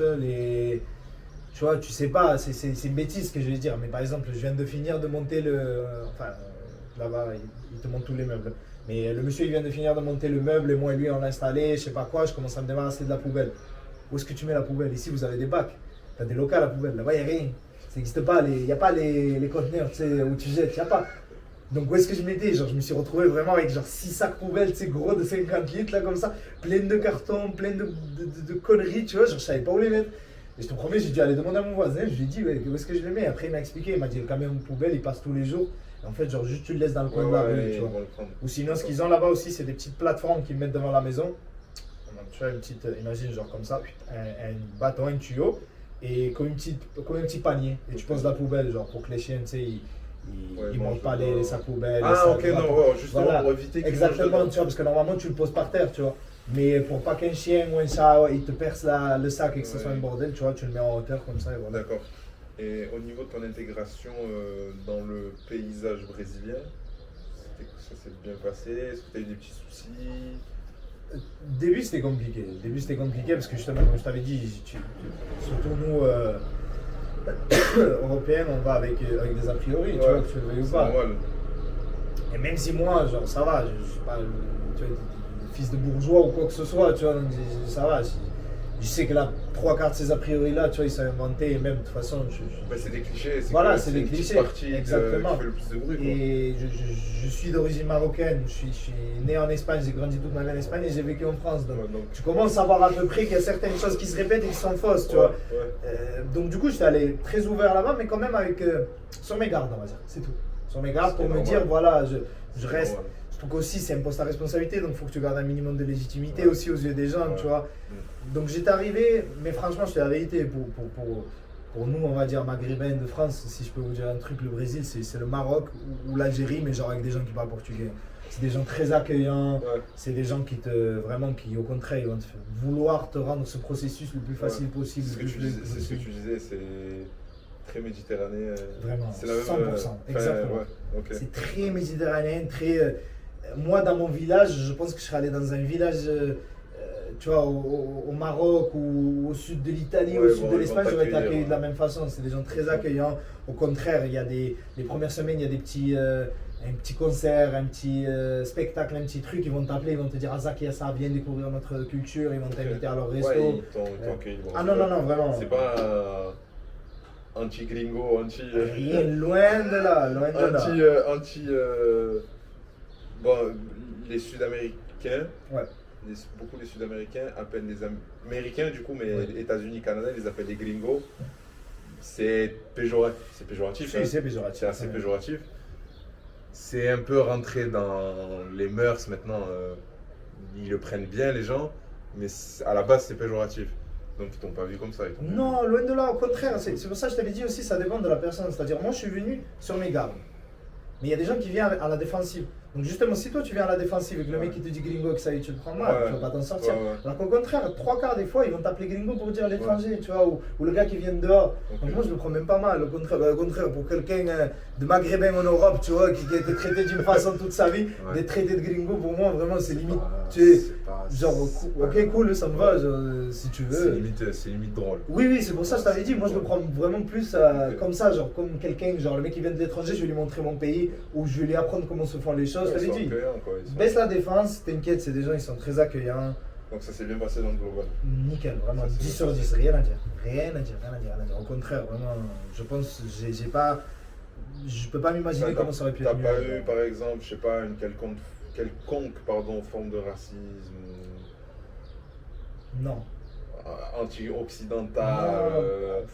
Il y a eu des Après, il y a eu des petites gardes, c'est normal. Voilà, normal, il y a des petites remarques ou quoi, mais de là, racisme, franchement, ou de là, quelque chose qui m'a vraiment blessé, non, loin de là. Au contraire, eux, ben forcément, je t'avais dit, ça dépend beaucoup des gens avec qui tu traînes. Moi, dans mon village, j'ai aucun souci. C'est des gens, tu sais, ils ont une mentalité de village. Les gars, tu vois, tant que tu viens, t'es le bienvenu. Mon voisin, il sait même pas ce que je fais comme travail. Il s'en balance, vraiment. Mais dès que tu vas dans la ville, tu vois que les gens, ils ont un peu plus des a priori, ils sont un peu plus au courant de certaines choses d'Europe. Et du coup, voilà, forcément, tu viens là, tu es payé 10 fois plus que. Voilà, tu vois, il y a des petites remarques de temps en temps. C'est dans ce sens-là que. Voilà, tu vois, donc peut-être que des fois, ils se disent, ouais, tu viens ici, genre en mode, pas profiter, mais tu. Ouais, tu vois ouais, genre en mode, t'es à l'aise, genre t'es bien, ben profite, tu vois. Non, tu vois, au contraire, le mec, tu lui expliques, tu lui dis, ouais, si m'emmener ici, c'est pour une raison, tu vois, voilà, pour moi. Genre tu l'aurais fait ailleurs, c'est Oui, voilà, genre franchement. Ça aurait été le Mexique, oui, au Mexique. Crois-moi, hein, j'ai pas ciblé ton village à toi, ta ville à toi, ta boîte à toi. Mais non, mais que ça soit dans mon village comme dans ma boîte à moi, j'ai aucun problème. C'est plus, je t'ai dit, quand tu vas en ville, quand tu rencontres certains types de personnes, que c'est un peu plus compliqué. Et au niveau de ta vie quotidienne, ton lifestyle, est-ce que le départ de la France au Brésil, il y a eu des changements? Est-ce que tu faisais des choses en France que tu ne fais plus au Brésil, ou inversement, que tu fais maintenant au Brésil mais que tu ne faisais pas en France forcément? Est-ce qu'il y a eu un changement au niveau de ton mode de vie? On va dire, déjà il y a... Sans parler, parce qu'on va en parler, et j'en parle, sans parler de la nourriture. Oui, la nourriture, on la met à part. Oui.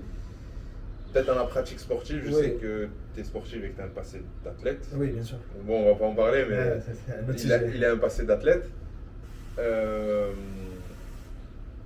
Est-ce qu'il y a quelque chose qui a changé dans ta vie là-bas? La bouffe, elle y joue beaucoup. La nutrition, on va dire en général, mais on en parlera après, bien sûr. Mais le plus gros truc pour moi, et ça, c'est quelque chose que. Putain, tu sais, on dirait, tu sais, les filles là qui partent à Bali, qui te disent, ouais, ça m'a ouvert les chakras, je suis une nouvelle personne. Non, mais c'est pas dans ce sens-là que je vais dire, attention.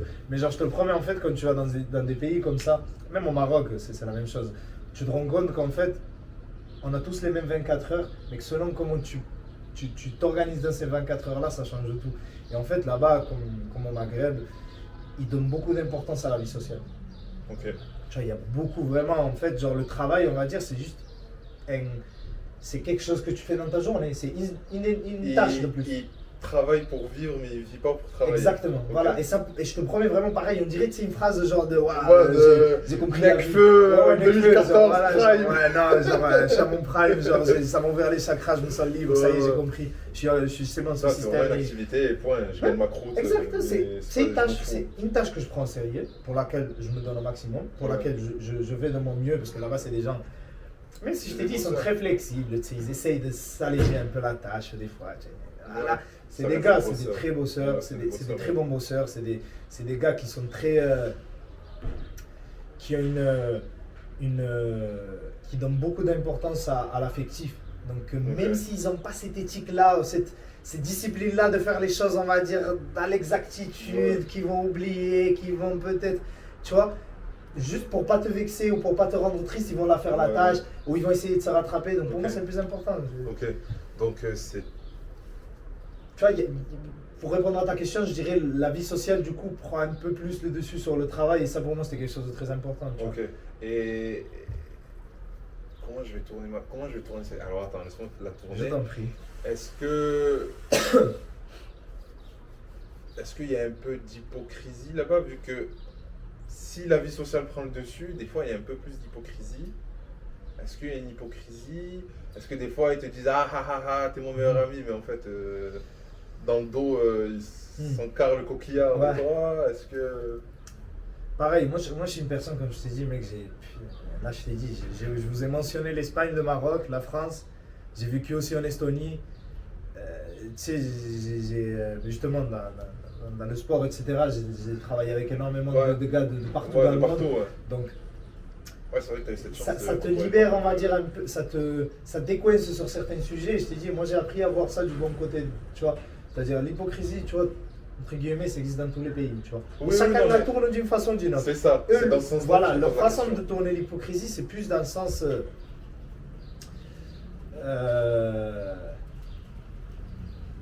En fait, eux de base, c'est des gens. Je peux voir. Ouais, normalement, la plus, je crois pas. Bon, ça va. C'est des mecs, genre là-bas, ça pareil, c'est pas un stéréotype, c'est la vérité, c'est des gens chill. C'est des gens qui vivent, tu vois. Ouais, des gens, ils vivent, ils sont à la cool. Voilà, ils sont à la cool, ils se stressent vraiment très rarement pour des sujets du professionnel, on va dire. Tout ce qui touche pas à la santé ou à leur personne, à leur famille ou quoi que ce soit, vraiment, ça les affectera jamais. Tu vois, après, pareil, ça dépend de la personne. Ouais. Mais justement, le problème, c'est que du coup, des fois, en fait, toi, tu donnes beaucoup d'importance à certains sujets qui pour eux sont banals. Voilà, sont banals. Je comprends. Et t'as beau leur expliquer le pourquoi ça c'est très important et pourquoi ça c'est très important pour moi, et ça me rendrait triste ou ça me vexerait que vous le fassiez, que devant toi il va te dire, mec, je te comprends tellement, c'est tellement vrai et tout. Il s'en balance, mais pareil, genre. Et ça veut pas dire qu'il est méchant, mais au contraire, c'est qu'il a essayé de comprendre, mais il comprend pas, tu vois, c'est aussi simple que ça. Donc, faut abandonner. Voilà, il faut abandonner, il faut juste, pareil, essayer de tourner ça d'une façon à que le mec il le comprenne, ou à que le mec il s'investisse avec toi ou quoi. Ou sinon, qu'est-ce que tu veux faire, hein, de toute façon, tu vois, voilà, c'est tout. C'est bête ce que je vais dire, et c'est peut-être polémique, mais c'est comme en France, la religion, tu vois. Il y a des personnes, t'as beau leur expliquer l'importance que ça peut avoir la religion dans ta vie, le mec peut-être qu'il va dire oui, cool, ça balance. Il n'a pas compris et il ne comprendra pas. Il s'en fout. Pour lui, c'est futile, c'est autre chose. Cool, ouais, c'est bon, genre, il te faut 5 minutes par jour. Ouais, non, finalement, non, ça m'arrange pas, tu vois, s'il te plaît. Genre. Même si tu lui as expliqué l'importance que ça a dans ta vie. Pareil, un mec vegan, tu sais. Il aura beau t'expliquer pourquoi est-ce qu'il mange pas de viande, le mec il va dire ouais cool, derrière ça va te foutre de sa gueule. Est-ce qu'ils sont hypocrites? Je sais pas, tu vois. Mais voilà. Je comprends. Et au niveau des différences culturelles par rapport à la France, c'est quoi ce qui ressort le plus? Enfin, quelle serait pour toi la plus grosse différence culturelle entre le Brésil? Bon, je pense qu'il doit y en avoir pas mal. Oui. Mais quelle serait celle qui t'a le plus marqué en tout cas? Vraiment des différences culturelles. Ouais. Par exemple, j'avais posé la question à un Espagnol, un Français qui est en Espagne, là actuellement il est encore en Espagne, et tu sais, il est un peu plus âgé. Il m'a dit qu'en France on invite beaucoup à la maison, en Espagne non. Ils vont te dire on t'invite, nanana, mais ils s'invitent pas. Ils mangent dehors ensemble, mais jamais. Encore une fois, toi tu es espagnol, peut-être que c'est différent chez toi, mais en tout cas lui il habite à Séville. Et il m'a expliqué que les gens à Séville, c'est très rare qu'ils mangent chez des amis espagnols. Non, c'est normal. Ils mangent dehors, mais pas chez eux. Chez eux, c'est vraiment un truc privé où personne rentre. Exactement. C'est une personne extérieure hors la famille, mais une personne extérieure, même un ami très proche ne rentrera pas et chacun de sa maison. Non, ça c'est normal. En tout cas, pareil, je peux parler pour le sud de l'Espagne, en tout cas, tu le confirmes. Voilà. Oui, nous, on est beaucoup plus capté dans un café, dans un bar. C'est exactement ça. Et c'est dans ce style-là, est-ce qu'il y a un truc pas similaire, pas forcément invité à la maison, mais est-ce qu'il y a une différence culturelle qui t'a choqué au Brésil, que tu t'es dit pourquoi pas faire ça, ou peut-être plus du genre mais ils sont bêtes, pourquoi ils font ça? Il y en Peut-être qu'il n'y en a pas. Oui, hein. non, il y en a beaucoup, justement. J'essaye de faire le tri. Parce qu'en fait, je veux pas te donner les trucs par défaut, tu sais, que tu vas voir dans TikTok de quelqu'un qui va dire ouais, 15 faits sur le Brésil qui m'ont choqué. Tu sais, non, j'essaie de te donner quelque chose de. Ou même, allez, tu sais quoi, je vais te donner un truc que dont les gens ils osent pas parler. Surtout les Français. Pourquoi? Parce que ça les vexe. Parce que c'est vrai. Au Brésil, et je pense qu'il y avait une étude qui avait analysé ce sujet-là, Ouais. c'est les gens qui ont l'hygiène corporelle, quoi, Ouais. la plus importante, la plus forte, on va dire, au monde, quoi. C'est-à-dire, c'est des gens qui prennent beaucoup Au soin soin de leur corps. vraiment de leur corps, Ouais. que ce soit niveau hygiène comme bien-être, on va dire, bouffe, sport, etc.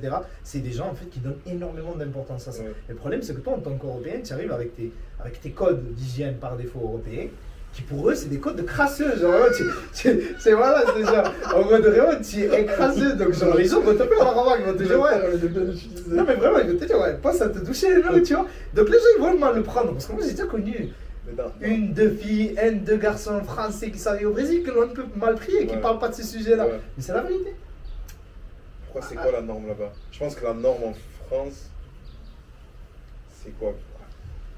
Une douche par jour, tu te brosses les dents au réveil, Ouais. au coucher, tu vois, les trucs par défaut pour nous. Ouais. Mais pour eux, c'est une crasseuse. Genre. Je vais te donner un exemple. Là-bas, ils tournent à 2-3 douches par jour, minimum. Le déjà. temps n'est pas le même. En plus, déjà, beaucoup plus bien évidemment, humide, je comprends. Mais voilà, pour eux, déjà, c'est un choc, tu vois. Pour eux, c'est la norme. Ouais. De deux, les odeurs. Mais c'est la vérité, je te promets, là-bas, tout le monde sent bon. Tout le monde sent bon. Ouais. Ok. Tout le monde sent bon. C'est Ok. impressionnant, que ce soit les filles avec le parfum ou le maquillage ou quoi que ce soit. Les garçons, tu vois, genre même leur après-rasage, tu sais, c'est le parfum qu'on a ici chez nous. Genre, c'est impressionnant, vraiment. Les gens là-bas, ils sont très bons. Les maisons, elles sont bonnes. Pareil, c'est des gens très propres. Ouais. Moi, ma femme, le premier truc, je me rappelle, elle venait d'arriver, du coup, quand on avait déménagé. Genre, notre voisin, genre, il nettoie le trottoir. Genre, tous les matins, il se réveille, il prend le tuyau, il nettoie le trottoir, il lave le trottoir, genre. Ok. Donc c'est des gens propres. C'est des gens très propres, genre à la maison, au bureau, pareil. Genre, toi, ton bureau, genre, il a le malheur d'être sale, laisse tomber. Mais genre c'est limite maladif. Genre c'est limite ils abusent un peu.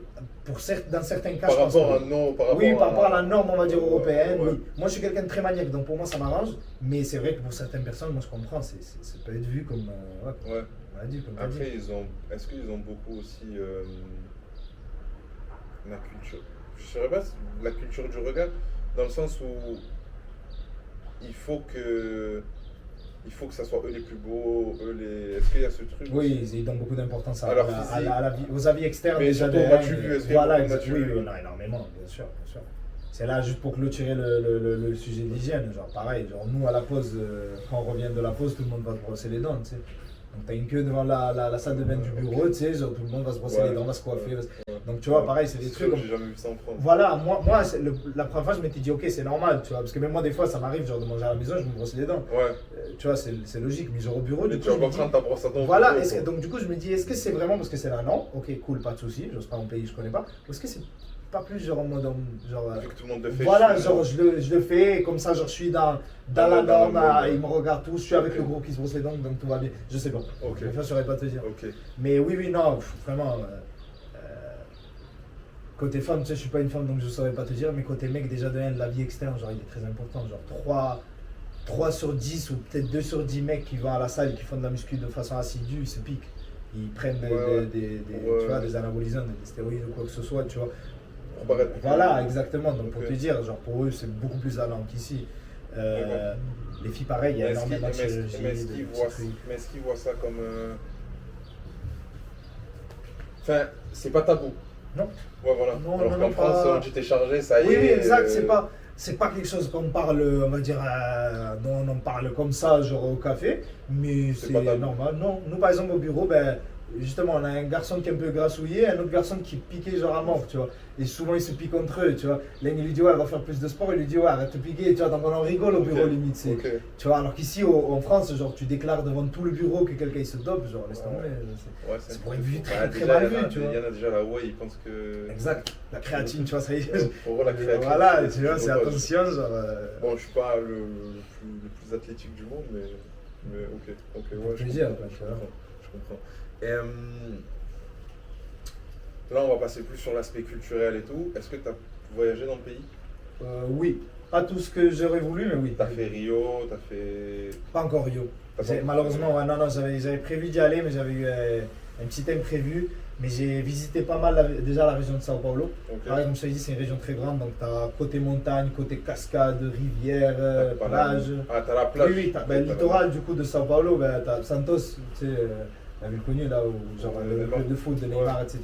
Pareil, tu as des petites villes comme ça dans la région. Ça, la région de Sao Paulo, c'est quoi Ouais, on va dire, t'as. C'est justement pas ma Non, géographie mais du t'inquiète, Brésil. je vais essayer de t'expliquer. Genre, c'est comme. Bah, à peu près la même position que la Bouches-du-Rhône. Genre, t'as un côté intérieur plus montagneux et un littoral, côté- voilà, ouais. tu vois. D'accord. Ouais. Et Et c'est au sud du Brésil. ok, t'as pu visiter du coup la région de Sao Paulo. Est-ce que t'as fait autre chose dans le Brésil? Oui, oui. Et mais la région au-dessus, genre au nord, on va dire, qui est Minas Gerais. Donc, pareil, il y a une grande rivière qui divise les deux. Donc, pareil, on a longé la rivière, on a Ok. visité un peu. Il y avait un collègue à moi du travail qui avait un ranch là-bas. Une petite maison de ses vacances Ok. et tout, de leur famille. On est allé, on a visité. Ok. Et au niveau de la mobilité dans le pays, est-ce que tu prends de l'eau? Non, c'est bon, nickel. Au niveau de la mobilité dans le pays, est-ce que c'est compliqué de se déplacer ou pas du tout? Alors, hors route, Ouais. hors voiture, est-ce que tu peux prendre le train pour aller d'un point A à un point Non, B? il n'y a pas de train. Il y a pas de train.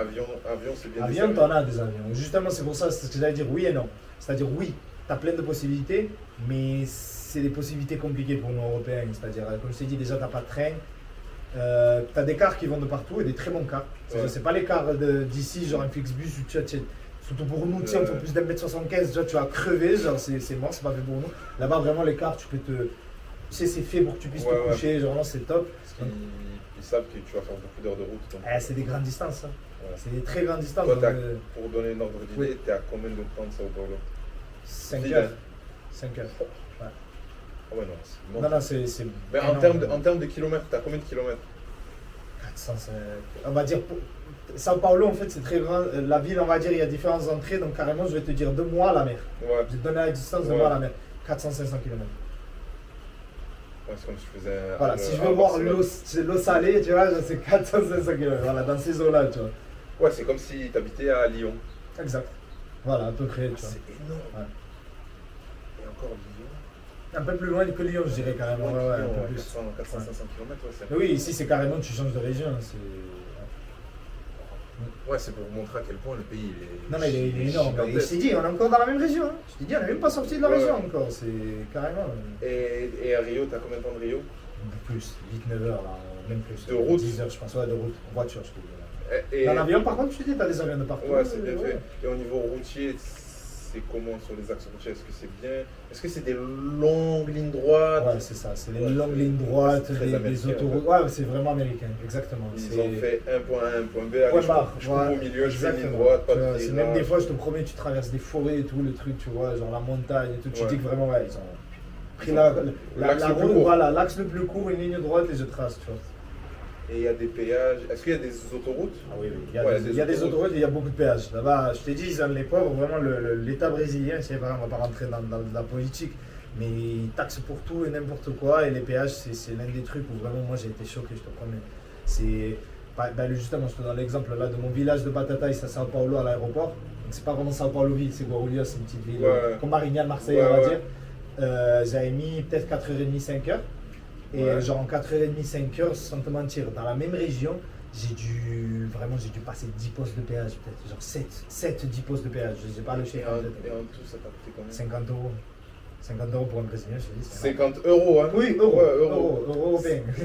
Non. Ouais, c'est énorme, c'est beaucoup trop.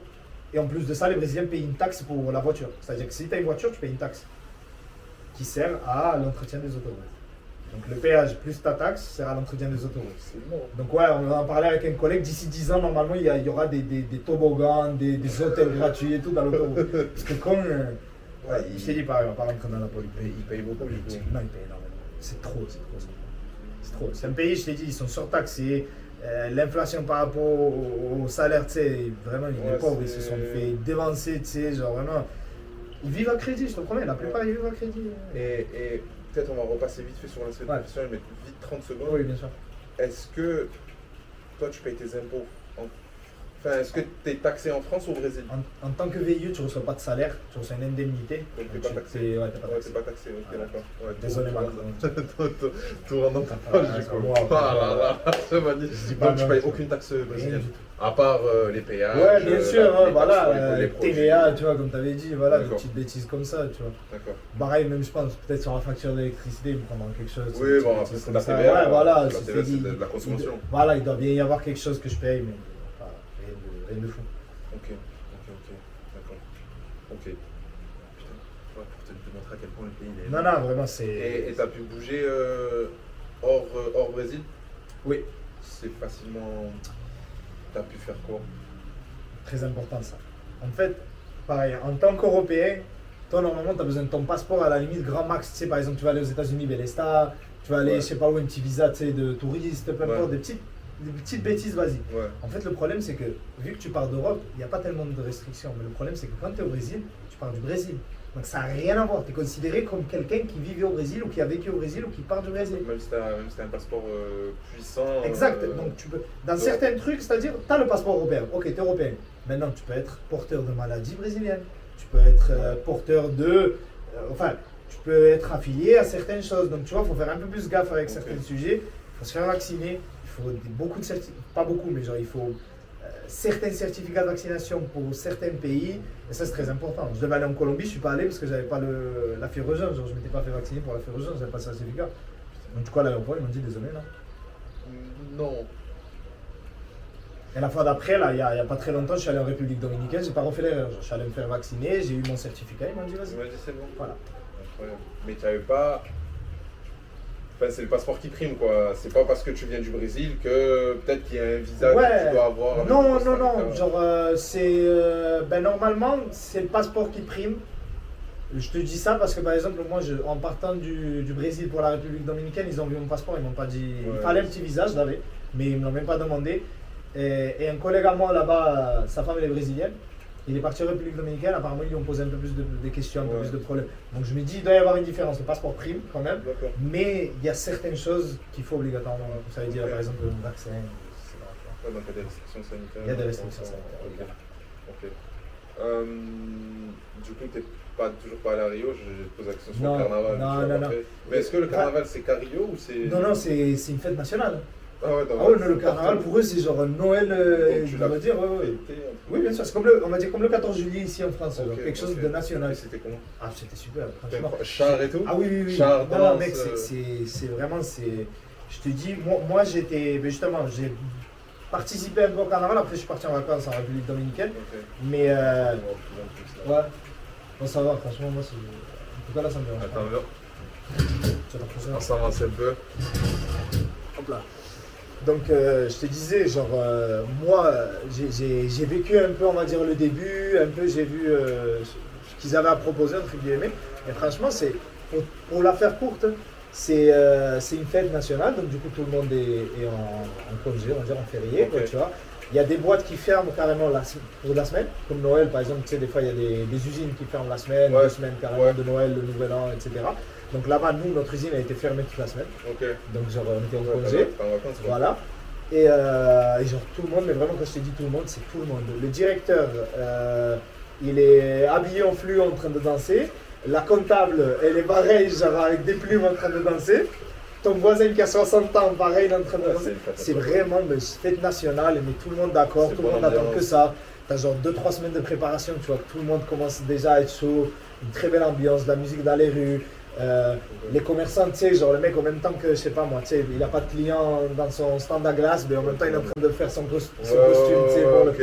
Vraiment, Ok. c'est une superbe ambiance. Ok. La Rio, c'est C'est exagéré, voilà, Ouais. c'est le carnaval de Rio, tu Ouais. vois, c'est la capitale, on va dire, Du carnaval. du carnaval. Ouais. C'est-à-dire, si vraiment tu vas aller faire la fête, c'est là-bas. Ouais, c'est là-bas. Mais du coup, c'est très extravagant. Donc, pour des gens un peu plus simples comme moi, tu vois, c'est c'est compliqué, compliqué, tu vois.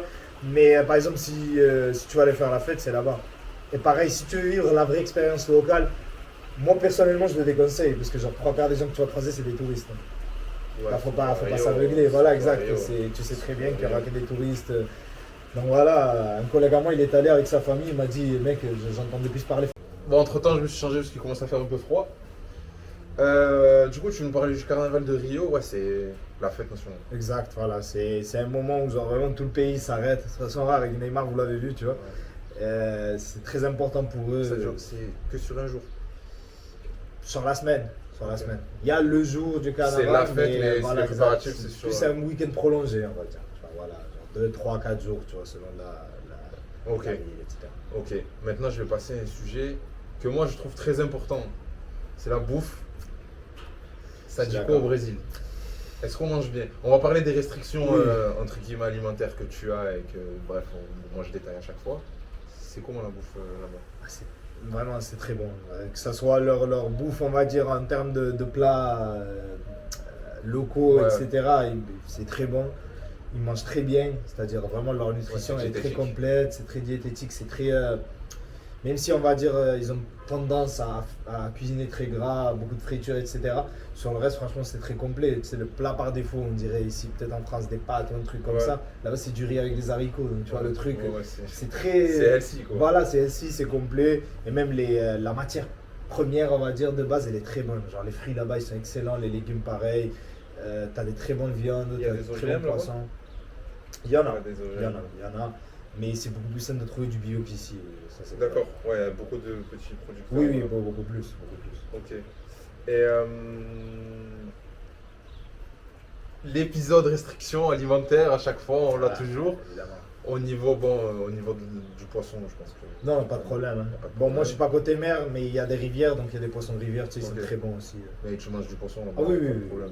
Du très bon poisson. Du très bons poissons, ouais. Mais Pas de maintenant, souci. au niveau viande, pareil, monsieur est musulman, donc il mange halal. Est-ce que tu as des.